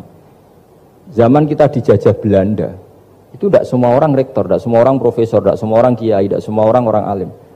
Mereka orang-orang yang nggak terpelajar, tapi tetap tahu caranya melawan apa? Belanda, melawan penjajah.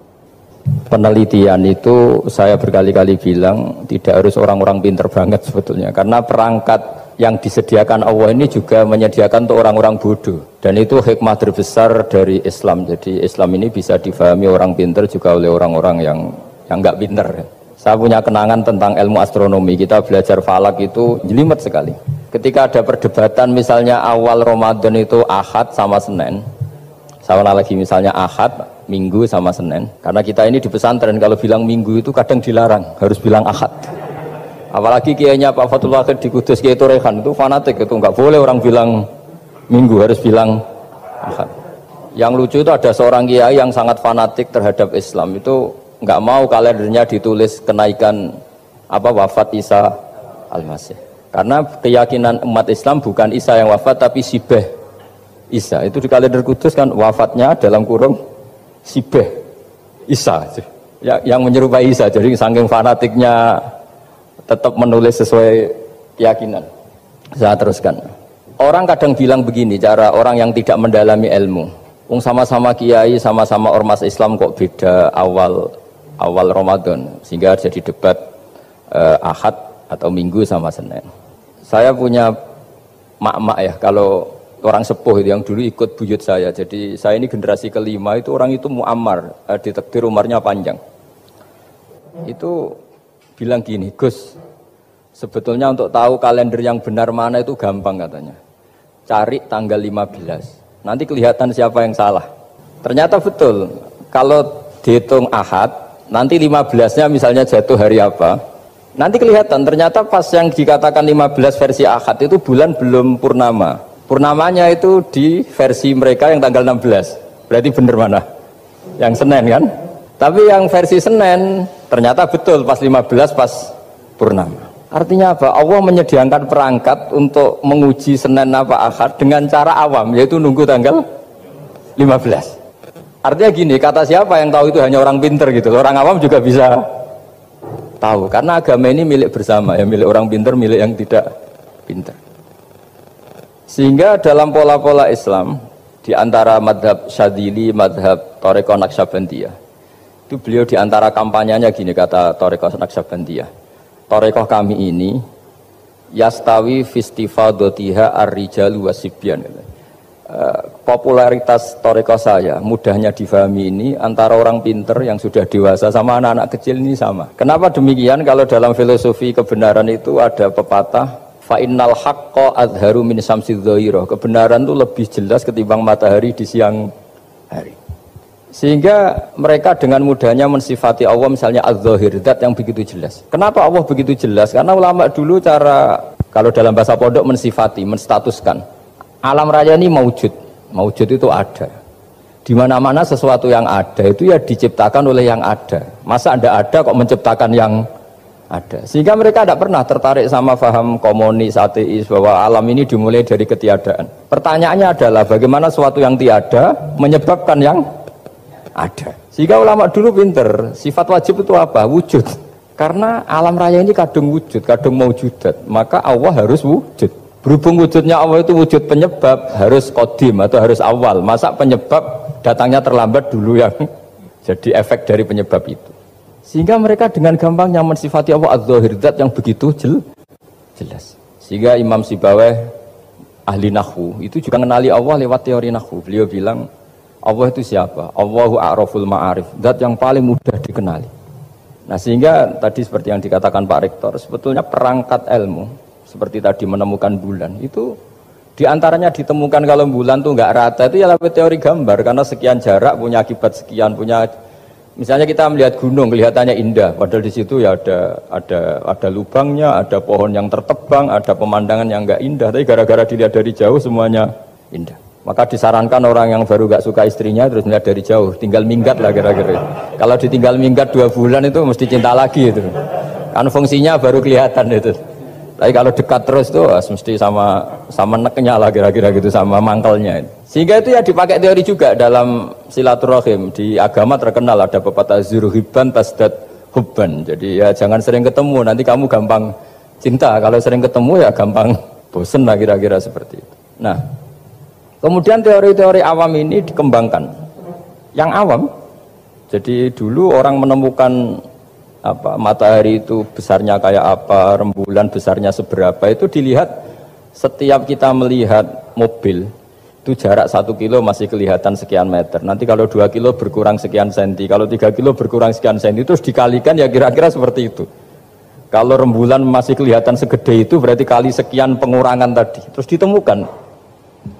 Makanya kita Pak Fathul Wahid yang di pesantren yang memang serius ngaji, itu di situ ada ilmu falak, itu ditemukan sebelum ada teknologi. Jadi kita tahu gerhana itu lamanya berapa, terus yang kena gerhana sisi mana, terus itu dihitung. Karena dari dulu sains, ilmu itu di atas teknologi. Jadi kalau keyakinan kita di pesantren, teknologi itu hanya menyumbang nggak sampai 30%. Jadi orang bisa menemukan pesawat misalnya itu karena melempar batu, kalau masih ada tekanan batu itu tidak akan jatuh. Padahal batu itu tidak ada mesinnya, asal ada tekanan dia tidak jatuh. Terus dihitung kecepatan berapa yang menjamin sesuai itu tidak jatuh.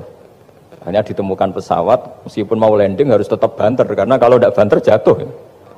Itu dihitung, artinya dari sains dulu, baru ditemukan teknologinya untuk gimana supaya tetap kecepatan sekian itu ketika mau landing. Nggak boleh pesawat direm, kalau direm ya jatuh, karena tadi seperti batu dilempar, dia nggak jatuh ya kalau masih ada tekanan. Sehingga instrumen itu ditemukan juga di bab tauhid. Saya punya kitab namanya Hasyiatut Turmusi, dikarang ulama top Indonesia, namanya Syekh Mahfud At-Turmusi.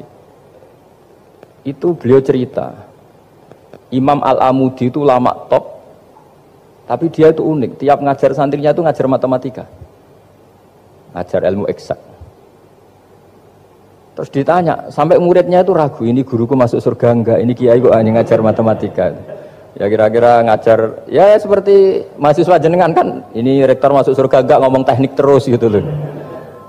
Tapi gurunya kayaknya enggak terima, diudhoni santrinya itu enggak terima, karena beliau seorang wali. Murid-muridnya itu bermimpi. Ini penting saya ceritakan, mungkin agak aneh di dunia kampus ya, di bab ini. Kalau dalam teori kita, Pak On itu, mimpi sama nyata, melihat itu otoritatif mimpi. Ini yang agak aneh di ilmu pesantren. Jadi melihat jenengan langsung dengan mimpi itu otoritatif mimpi. Karena mimpi ru'yal mukmin dijamin oleh Rasulullah sama dengan 46 juz'un minan nubuwah. Jadi persennya itu besar sekali, 46% dari juz'un minan nubuwah, otoritatifnya. Nah tentu tidur yang benar. Logikanya gini, kata-kata kitab-kitab menjelaskan. Orang kalau melihat langsung itu pasti terpengaruhi oleh cinta atau tidak cinta, senang atau tidak senang, sedang butuh apa enggak. Jadi kalau saya sedang butuh dengan Pak Rektor itu melihatnya dengan penuh harapan. Jadi kalau saya sakit mau mati itu senang lihat dokter karena ini harapan, Rektor nggak ngefek gitu kan gitu. Tapi kalau saya politikus ngelihat ketua partai itu lebih respect ketimbang melihat dokter. Jadi gara-gara banyak kepentingan ini melihat itu nggak pernah jujur gitu. Nggak pernah jujur. Jadi kebodohan manusia justru karena melihat itu kalau dalam teori kita. Makanya kalau dalam teori pesantren itu kebalik, anna sunyamun wa idza matu intabahu. Manusia itu hakikatnya tidur, baru setelah mati bangun. Misalnya kita di dunia nganggap uang itu penting, harta itu penting, jabatan penting. Setelah kita mati ternyata yang paling penting itu hanya sujud. Karena kamu itu kenangan ketemu Allah terbaik itu sujud. Yang kita anggap penting di dunia semuanya tidak penting. Yang kita anggap sepele kayak sholat ternyata itu super penting. Tapi sadar itu nunggu nanti di akhirat. Ya saya ini termasuk syukur yang sadar sebelum sampai akhirat. Jadi termasuk orang yang beruntung gitu. Nah kenapa mimpi itu begitu penting? Karena tadi ketika orang tidur itu off semua, sistem sarafnya, sistem apanya. Yang ada hanya pengendalian Tuhan. Karena dia tidak bisa mengendalikan dirinya sendiri. Apalagi kalau tidurnya benar ya tentu pakai wudhu, terus pakai doa-doa, terus menghadap kayak mayit itulah, standar mayit itu menghadap ke kiblat kayak posisi mayit itu. Sehingga dia ada intervensi pada dirinya sendiri, ya tidak punya keinginan dari dirinya sendiri. Kamu kan nggak bisa ingin, wah tidur ingin ketemu wanita cantik kan tidak bisa menentukan gitu. Akhirnya ya benar-benar hanya milik Allah. Apalagi kalau kita bacanya benar, terus pikirannya benar. Makanya uniknya dalam Islam adalah doa mau tidur dengan wiridan setelah sholat itu ajarannya Nabi banyak mau tidur. Wiridan subhanallah 33, alhamdulillah 33, Allahu akbar 33 dan disempurnakan seterusnya itu Itu ijazah Nabi kepada Sayyidah Fatimah itu untuk mau apa? Tidur. Bismika wada'tu jambi wa bismika arfa'u. Sampai doanya panjang. Allahumma aljatu zuhri ilaika. Panjang sekali doa mau tidur. Saya yakin jenengan ndak hafal dan ndak. Paling ya bismika wada'tu jambi apa? Bismika Allahumma ahyawamu. Itu sebagian ustadz bilang itu doa ngaji katanya. Oh, gitu. Ada seorang ustadz saking mangkelnya, ibu sudah baca doa ngaji, belum tak diwarai. Bismika Allahumma ahya, bismika wa amut. Wah itu kan doa mau tidur Pak Ustadz. Iya biasanya kalau ngaji tidur. jadi doa itu kalau itu doa mau. Akhirnya mimpi itu penting. Karena di situ manusia nggak punya nafsu, nggak punya keinginan. Sehingga yang ada itu kata Nabi itu ada sittatun wa arba'una juz'an minan nubuwah. Sehingga dulu itu mimpi itu jadi sarana betul. Kita tahu kan cerita orang-orang dulu. Fir'aun itu kurang jahatnya, kurang kelirunya. Dia mimpi ada api dari Bani Israel yang membakar kerajaannya. Dan semua pentawilnya sepakat itu maksudnya Anda akan dihabisin kerajaan Anda oleh bayi dari Bani Israel. Begitu juga raja zaman Nabi Yusuf. Itu mimpi kalau ngalami ada 7 sapi yang gendut dimakan oleh 7 sapi yang kurus. Jadi mimpi itu sarana bahkan dari orang kafir. Karena ya tadi yang preman ya nggak ada premannya, yang soleh ya nggak ada solehnya, semua dikendalikan oleh Allah Ta'ala pas tidur. Sehingga tidur ini menurut agama lebih otoritatif, asal dengan tidur yang benar. Jangan tidur sambil ngerokok terus terbangun karena ininya kena itu.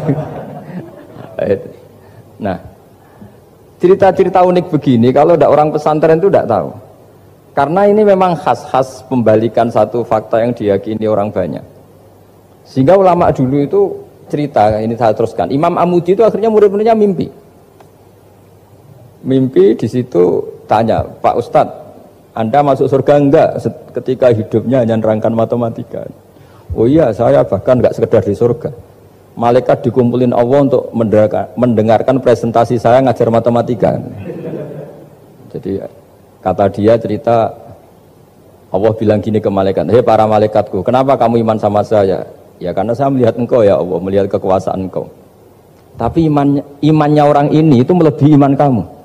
Wah ya tidak bisa, saya melihat engkau langsung, ini tidak melihat engkau langsung. Kenapa begitu yakin seperti yakin kita? Oh iya. Terus Imam Amudi, silahkan ajari matematika. Imam Amudi mulai ngajari matematika. Terus beliau ngajari ya sederhana. Angka 2, 3 sampai ribuan sampai jutaan itu binisbat ilal wahid nisbatun wahidah, yaitu nisbatul far'i ilal asli. Hanya ngajar itu dok. Dunia ini apapun banyaknya variannya, apapun banyak makhluknya, itu semuanya adalah nisbatul far'i ilal asli. Angka 2 ya cabangnya 1, 1 juta ya cabangnya 1, semua itu dimulai dari 1. Jadi di mana-mana hitungan itu dimulai dari 1. Dan 1 ini harus ada, yaitu Tuhan. Matematika akhirnya malaikat, wah keren juga maksudnya. Keren juga maksudnya. Akhirnya Allah bilang, dan itu didawuhkan juga oleh Rasulullah SAW, tuba liman amana bi walam yaroni. Yang hebat itu imannya orang yang enggak melihat saya. Makanya masyhur itu malaikat ditanya Allah, siapa imannya yang paling kuat? Ya kita, karena melihat engkau langsung ya Allah. Para nabi. Terus tapi yang dari sekian pertanyaan itu jawab sama, yang paling ajaib adalah umat-umat Muhammad di akhir zaman, nggak menangi nabinya, juga nggak pernah lihat surga neraka, tapi iman sama saya. Dan mereka punya cara untuk imannya itu berkualitas sama dengan kamu para malaikat. Ya diantaranya dengan cara logika tadi yang saya utarakan tadi. Am khuliqu min ghairi syai'in am humul khaliqun. Kalau alam raya ini wujud, maka penyebabnya harus sesuatu yang wujud. Masa sesuatu yang nggak wujud menyebabkan yang wujud? Kalau angka 10 ada, 1 juta ada, pasti dimulai angka 1. Makanya nisbatus naini wal arba'ah ila ma la nihayatalaha, itu semuanya nisbatul far'i ilal asli. Semua angka berapapun jumlahnya itu binisbat ilal wahid adalah nisbatul far'i ilal asli. Itu cara-cara, makanya tadi kajian ilmu itu tidak ada habis-habis. Makanya perasaan saya itu kemungkinan orang Islam jadi ateis itu kecil. Saya punya kitab Ini saya ulang lagi kitab calon wali. Kenapa saya sering cerita wali? Kalau di kampus itu kan orang inginnya ya jadi dekan, jadi rektor atau jadi menteri lah kira-kira gitu. Kalau di pesantren orang itu cita-citanya satu, ingin jadi wali. Ya, supaya majelis ini barokah, saya tidak perlu cerita dunia kampus. Kalau ceritakan corong Jawa nguyai segoro lah. Bongso keinginan gitu kan tidak selera saya juga ada dunia saya. Supaya sampai dapat ilmu ya saya cerita dunia.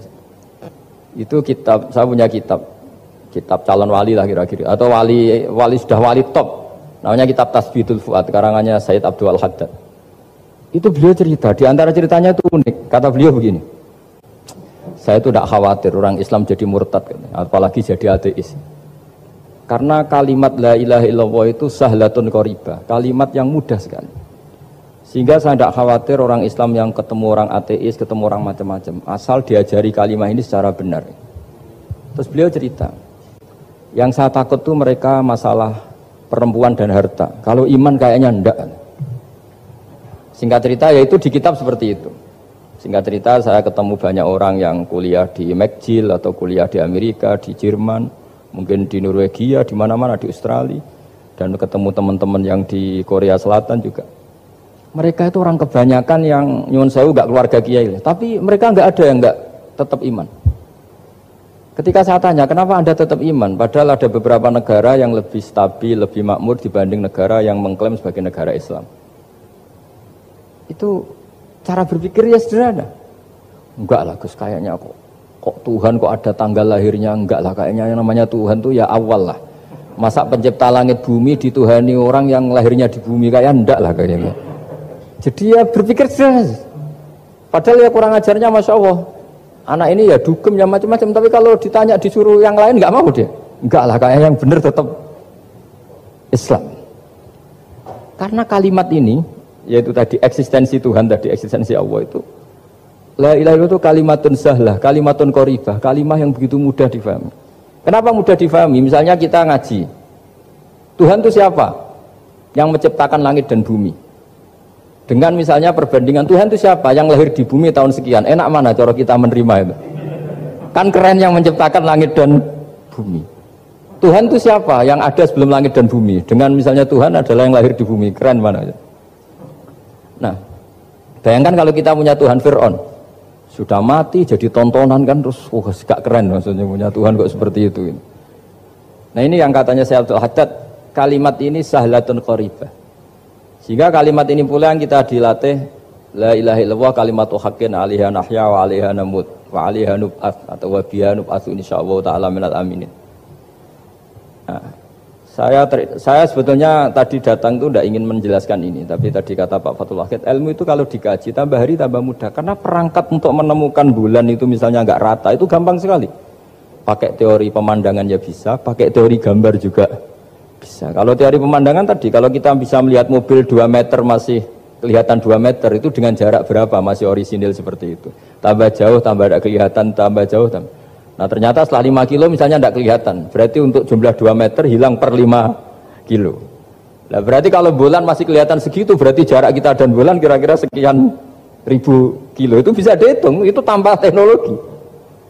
Makanya sebetulnya teknologi itu nyumbang itu nggak sampai 30%. Yang paling banyak ya sains tadi, pengetahuan itu yang kayak tadi orang menemukan pesawat itu kontribusi terbesar tetap pengetahuan. Misalnya pesawat dari bahan ini kalau kecepatan sekian kena angin pecah enggak, tetap pengetahuan yang menopang itu. Teknologi kan paling mengantar supaya pesawat kecepatan sekian didorong mesin sekian dengan apa begitu. Nah pesantren seperti kita ya, saya ini dididik Mbah Mun, dididik bapak saya, buyut-buyut saya, kiai. Itu sekali alim, yang alim betulan, itu ya alim betul. Ya karena memang yang repot nih yang agak-agak dukun itu ya ribet itu. Penting rambutnya gondrong, terus terkenal gak pernah mandi, terus nanti ada orang tertentu tertarik minta doa. Ini yang ribet ini, susah ini sertifikasinya susah ini karena. Tapi kalau kita ini di pesantren yang cara sertifikasinya jelas. Jadi berani jadi Gus harus bisa baca Mu'in gitu, berani jadi Kiai harus bisa baca Wahab. Aturan mainnya jelas kalau di ini. Yang repot tuh yang sebagian itu aturan mainnya tidak jelas. Terus promosinya itu pernah datangi menteri loh, pernah datangi wahai ribet kalau ukuran keren tuh didatangi apa? menteri atau pejabat. Saya teruskan ya, karena ilmu itu harus menyelamatkan kita sampai di depan Allah Subhanahu wa ta'ala. Nah, ketika kita menyifati Allah itu az-zahir, zat yang begitu jelas. Itu kalau kita kan kok begitu jelas padahal nggak bisa dilihat, terus kita sendiri tidak pernah melihat. Tapi eksistensi Tuhan sebagai Tuhan, yaitu al-wajibil wujud, itu jelas sekali karena nggak mungkin suatu yang wujud diciptakan oleh yang tidak wujud. Kenapa harus awal? Masa pencipta datangnya terlambat? Terus juga harus baqo itu abadi atau al-akhir kalau dalam bahasa Quran. Masa zat yang superior kemudian kalah sama yang diciptakan? Berarti nanti ada kekuatan besar yang mengalahkan Tuhan. Ya kan aneh, kekuatan ini dalam kendalinya kemudian Allah kalah kan tidak mungkin. Makanya disebut al-akhir. Allah pasti tidak ada yang mengalahkan. Terus diantaranya lagi disebut qiyamuhu binafsihi. Kalau dalam bahasa Quran disebut al-qayyum, zat yang berdiri sendiri. Gak boleh Tuhan butuh yang lain. Kalau butuh yang lain berarti bergantung pada yang lain. Dan nggak usah jadi Tuhan lah kalau masih butuh yang lain. Sehingga karena kekuatan ini, saya ulang lagi, karena kekuatan ini, ketika anak-anak mahasiswa kuliah di Jerman atau di Swiss, di negara-negara yang lebih bahagia ketimbang negara yang mayoritas Muslim, itu mungkin mereka tertarik sama sistem negara itu karena ada jaminan sosial ini. Tapi nggak pernah tertarik sama Tuhannya negara itu, karena dihitung-hitung tadi Tuhannya mesti keren kita gitu. Jadi, nah ini cerita ke saya Abdul Haddad, kata saya Abdul Haddad, kamu tidak usah khawatir lah umat Islam murtad atau jadi ateis gitu. Karena penjelasan tauhid Islam itu begitu jelas. Jadi by design manusia itu pasti nerima tauhid kira-kira gitu. Jadi ini pentingnya az-zahir. Jadi Allah itu begitu apa? Jelas. Tapi Allah juga mensifati dirinya al-batin. Nah, al-batin itu gak mudah dikenali. Kenapa? Karena tubuh kita desainnya ini profan. Tubuh kita tidak sempurna, rentan. Nah, tentu sesuatu yang nggak sempurna ini tidak bisa melihat zat yang super apa? Sempurna. Kita bisa rusak sementara Allah tidak. Nah karena alasannya tubuh kita ini didesain untuk rusak, maka di surga itu keyakinan para ulama orang bisa melihat Allah karena desain tubuhnya sudah dirubah dari desain profan menjadi keabadian. Sehingga di sini terus ada kelayakan melihat. Itu pun tetap min ghairi kaifin walan hisorin, tetap ya bisa melihat, tapi corong Jawa itu kecelok melihat, tapi tidak sampai faham. Karena bagaimanapun Allah itu la tudrikul absar wa huwa yudrikul absar. Bagaimanapun Allah itu laisa kamitslihi syai'un, tidak ada padanannya. Jadi makanya Allah punya sisi az-zahir, bisa dikenali sekali. Kenapa? Ya tadi nisbatus naini wal arba'ah ila ma la nihayatalaha itu nisbatul far'i ilal asli. Saya punya kitab Pak Fathul Wahid, diajar Mbah Mun dulu, kitab Al-Husunul Hamidiyah. Itu yang ngarang itu ya kayak kelihatan ngawur, tapi ngawurnya orang alim. Jadi di situ ada gambar, gambarnya itu nggak jelas. Mungkin pengarangnya juga nggak bisa gambar kayaknya. Wah bulat, benang bulat ada, gambar gunung ada, gambar yang tambah ngawur ya banyak sekali. Gambarnya itu nggak ada yang jelas. Tapi dari nggak jelas itu beliau bilang gini, gambar yang bulat ini, yang nggak jelas ini, tetap kamu punya rumus kan? Itu dimulai dari satu titik. Mau gambar gedung tingkat 5, mau gambar hutan ada harimaunya, tetap dimulai dari satu titik. Ya alam raya ya seperti itu, mau ada Mars, cek mau ada Jupiter, kayak tetap dimulai dari situ titik. Nah ini namanya nuqtatul wujud, titik kewujudan, yaitu Allah Subhanahu wa ta'ala.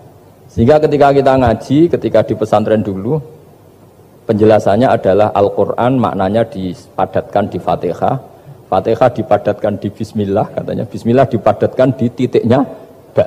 Nah titik ba ini dianggap titik awal wujud, bi kana makana wa bi yakunu mayakun. Kira-kira Allah mentitahkan karena saya semuanya yang ada dan karena saya yang mau ada bisa saya adakan. Nah, itu sirinya lah. Jadi menerangkan tauhid itu pakai gambar. Gambarnya keliru sekali lah kalau dalam orang seni mesti ngelihat nggak seni itu. Karena dia nggak butuh gambarnya, butuh mau menjelaskan buat dunia sebanyak ini, buat alam raya sebanyak ini tetap dimulai dari satu titik. Nah, sehingga di sini ada tauhid qul huwallahu ahad, Allahus samad, tak terus ya. Nah, saya mohon lewat penjelasan ini ya, baik orang yang ahli teknik maupun ahli medis, ahli apa saja, tolong latihlah memberi penjelasan yang mudah. Sehingga agama ini mudah dicerna. Sehingga kalau ini dijelaskan cara mudah beragama itu jadi gampang.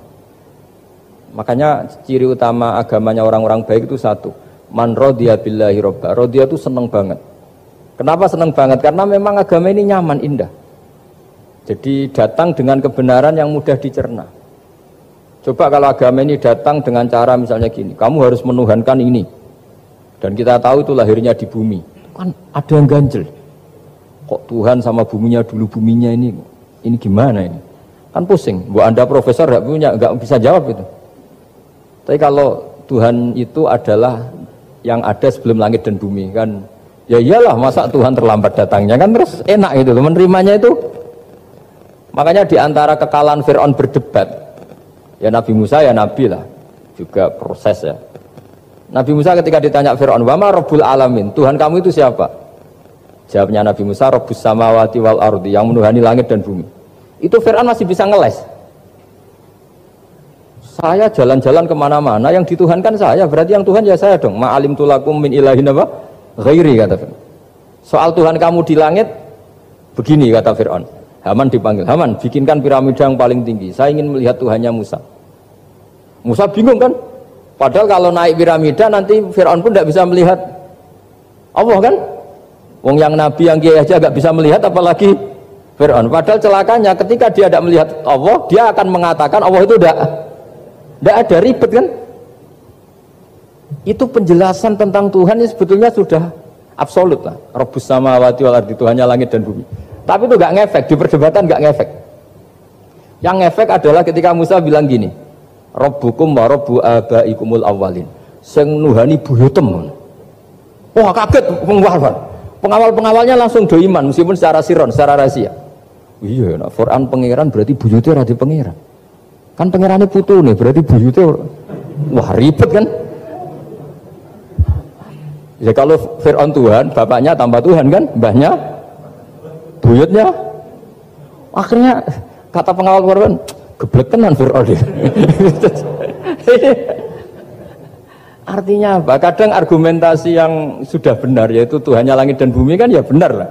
Tapi itu tidak ngefek di perdebatan, tidak ngefek. Yang ngefek adalah ketika Rabbukum wa rabbu abaikumul awwalin, yang nuhani nenek moyang kamu. Orang mulai mikir kalau Fir'aun itu Tuhan, lalu nenek moyangnya Tuhannya siapa? Jadi ini seninya, makanya diantara syarat Nabi, jadi Nabi itu sidik, amanat, tabligh, faton. Fatonnya itu ada kecerdasan. Dulu Nabi ya sering dibully, jangan kira Nabi itu nggak sering dibully, sering juga. Jadi ada unta itu kena kudis.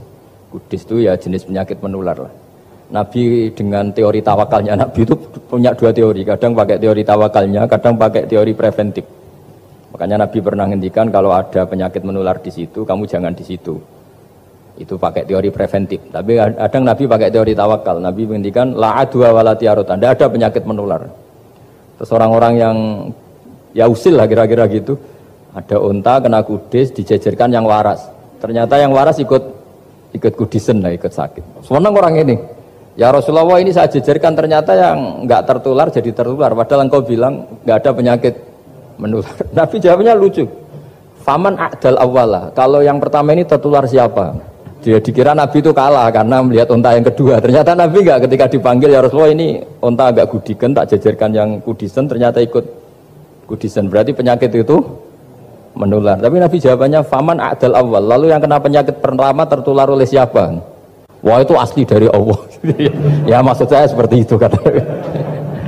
Nah itu yang dikatakan fatona. Jadi Nabi itu harus punya sifat apa? Fatona.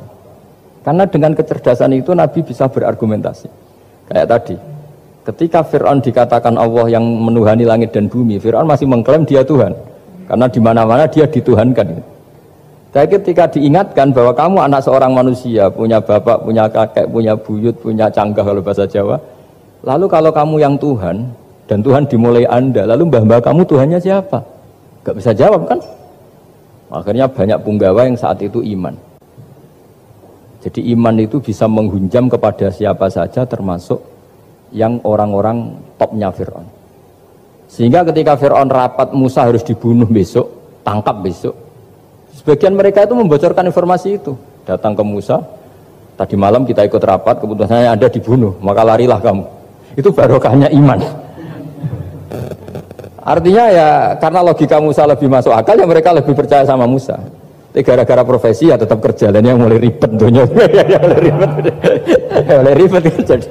Makanya kamu jangan tanya kaifa hukmul mukmin sing yukhfi imanahu. Bagaimana hukumnya orang mukmin yang menyembunyikan imannya demi aman.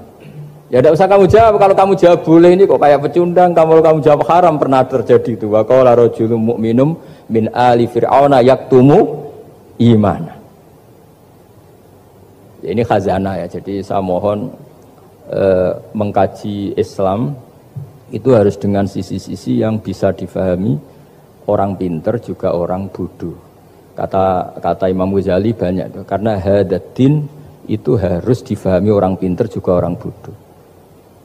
Terus contoh yang paling populer tentu sering saya utarakan masalah iddah. Iddahnya orang terceraikan itu 3 kali masa suci. Kalau menurut Abu Hanifah 3 kali masa haid.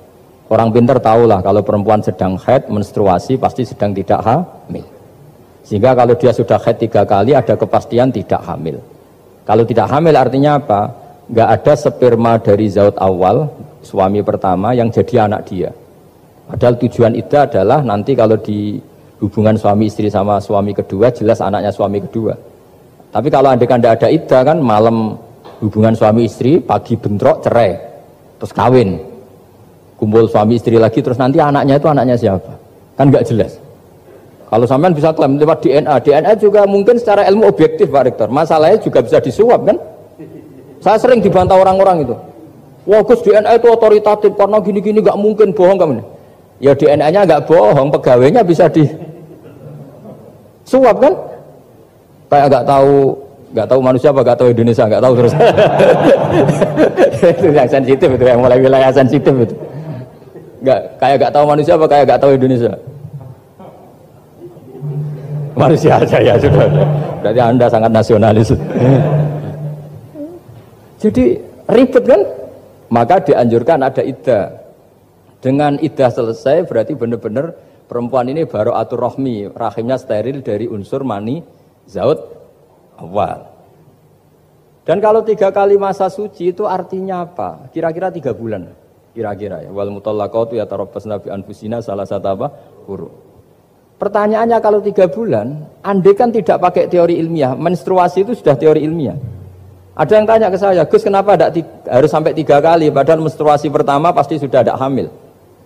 Saya jawab, menstruasi pertama itu namanya keluar darah. Enggak ada jaminan kali itu haid, bisa saja keluar darah karena kaget, karena kecelakaan, karena apa.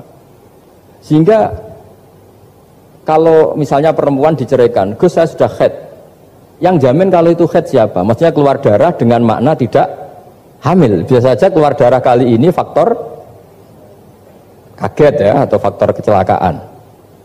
Tapi kalau sampai 3 bulan karena per bulan haid sekali, itu meskipun haidnya keliru. Haid keliru itu misalnya sebetulnya itu enggak darah haid tapi darah penyakit istikhathah, kan tetap kelihatan. Masa 3 bulan enggak bleeding Jawa Jawa? Kan mesti bentuknya tubuh sudah rubah. Artinya kata ulama-ulama, agama ini nggak bisa hanya mengacu ilmu. Kalau mengacu ilmu haid sekali sudah cukup. Tapi kenapa harus 3 kali? Karena 3 kali orang awam tahu semua kalau itu sedang hamil atau tidak hamil. 3 bulan dari dicerai kan kelihatan kalau hamil ya bentuk tubuhnya sudah rubah. Kalau enggak, intinya agama ini harus agama yang mudah difahami orang pinter juga difahami orang yang tidak pinter. Kayak tadi bulan tadi. Saya juga gak ngira kalau orang goblok jadi pinter itu. Jadi ini cerita ya. Jadi supaya kita meskipun di lembaga kampus, di lembaga modern, jangan lupa tradisi-tradisi kebodohan ya diabadikan lah kira-kira itu. Karena bodoh kadang ya penting.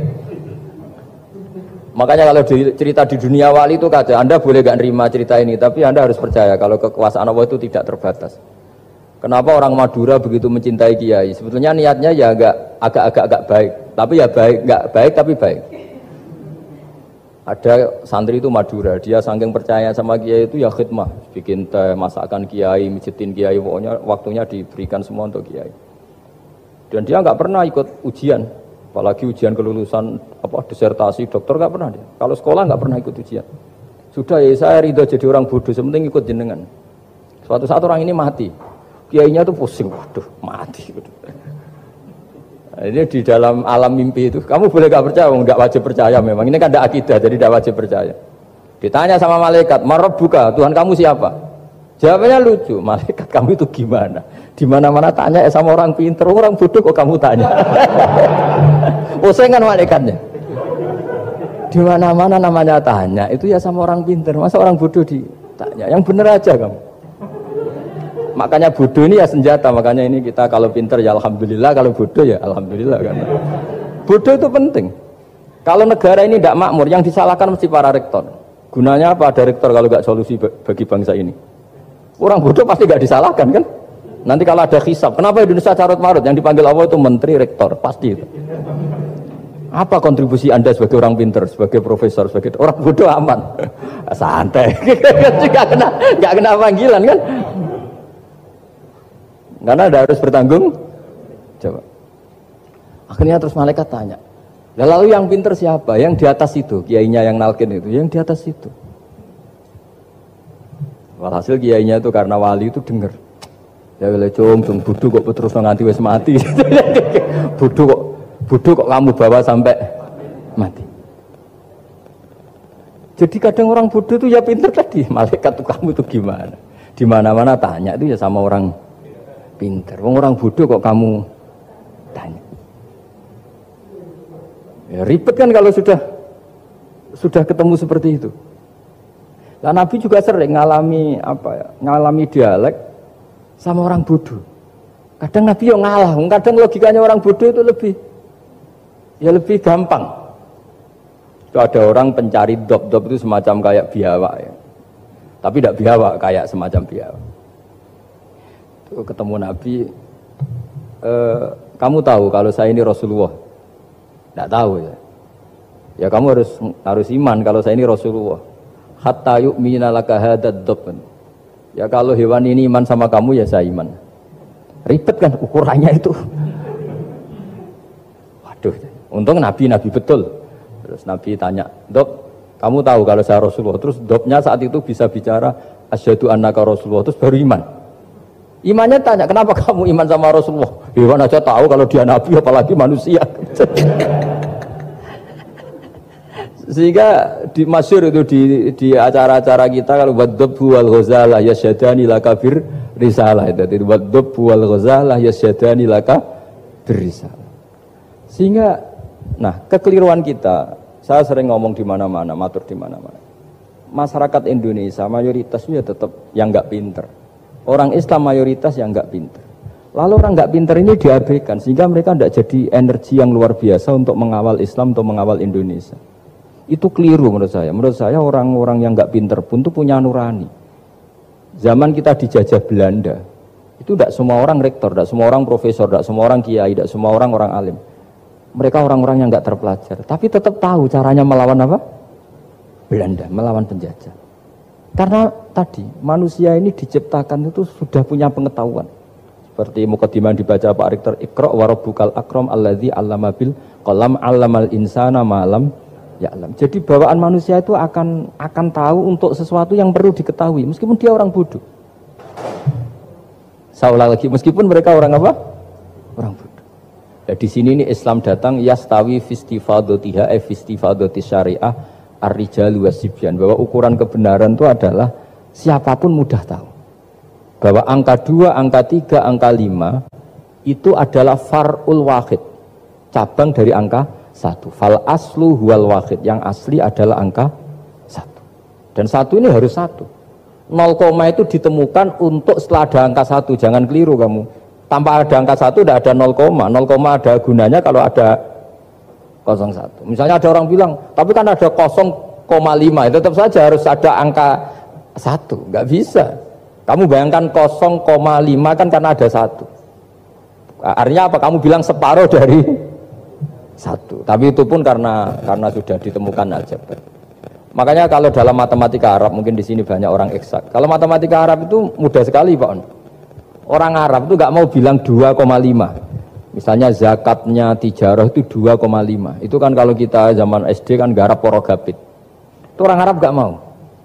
Saya pernah cepet-cepetan garap matematika, yang ahli matematika sama saya itu cepet saya. Karena saya pakai matematika bodoh. Justru itu gampang.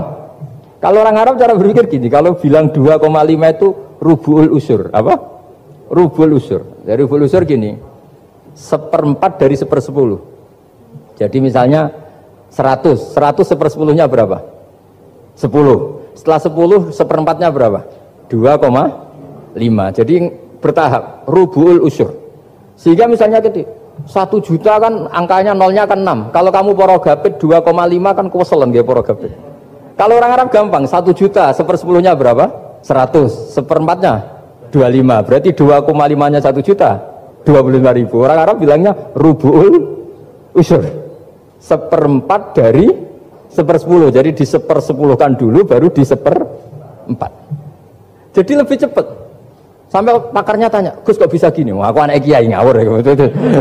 Saya ini, makanya banyak orang pesantren itu pintar matematika. Sebetulnya matematika model, ya sebenarnya kayak agak model bodoh itu. Tapi itu gampang, orang awam gampang. Kalau kita kan enggak, misalnya zakatnya zuruk, zakatnya tanaman itu 1/10 atau 1/20. Kalau orang Arab enggak mau 1/10 atau 1/20. Berarti kalau 100 ton atau 100 pintal berarti berapa? 10 atau 5 kan? 1/10-nya 100 berapa? 10. Kalau 1/20-nya 5. Kalau hitung-hitungan di fikih zakat orang modern kan 1/10 atau 1/20. Kalau orang Arab nggak mau bilang gitu. Zakatnya zuru itu al-usur 1/10. Berarti per 100 ton misalnya 10. Atau nisful usur, separuh dari 1/10. Jadi nggak mau bilang 1/20. Usur atau nisful usur. Gampang mana coba? Ya kan usurnya kan 10. Kalau nisful usur 5 atau 1/20. Daripada gawe porogapit, wah seruat. Jadi kita ini yang kelihatan goblok matematikanya ya pinter juga gitu. Meskipun ya tetap goblok karena ada nekuni gitu. Sehingga di pondok itu ya dulu diajarkan faraid, falak itu ya gampang sekali karena memang hitungan Arab gitu. Kalau bilang 2/3 itu sulusani apa? Jadi 6. 2/3-nya 6 berapa? 6 sulusnya berapa? Sepertiganya 2. Nah, sepertiga itu sepertiga 2 kali. Berarti berapa? 4. Ya, 6 itu 2/3-nya kan? Pokoknya bahasa Arabnya sulusan. Kalau orang terjemahnya berapa? Kalau orang 2 kali sepertiga, Pak. 2/3. Sulusan itu 2/3. Nah, itu kalau orang Arab bilang enggak 2/3, sulusani. Sepertiga 2 kali. Jadi 6 di sepertiga dulu 2. Nah, 2 itu 2 kali. Berarti berapa? 4. Jadi itu, nah Quran itu ya kira-kira gitu. Jadi kelihatannya goblok, tapi itu pinter itu. Yang porogabit kelihatannya pinter, tapi tidak pinter. Ukuran orang pinter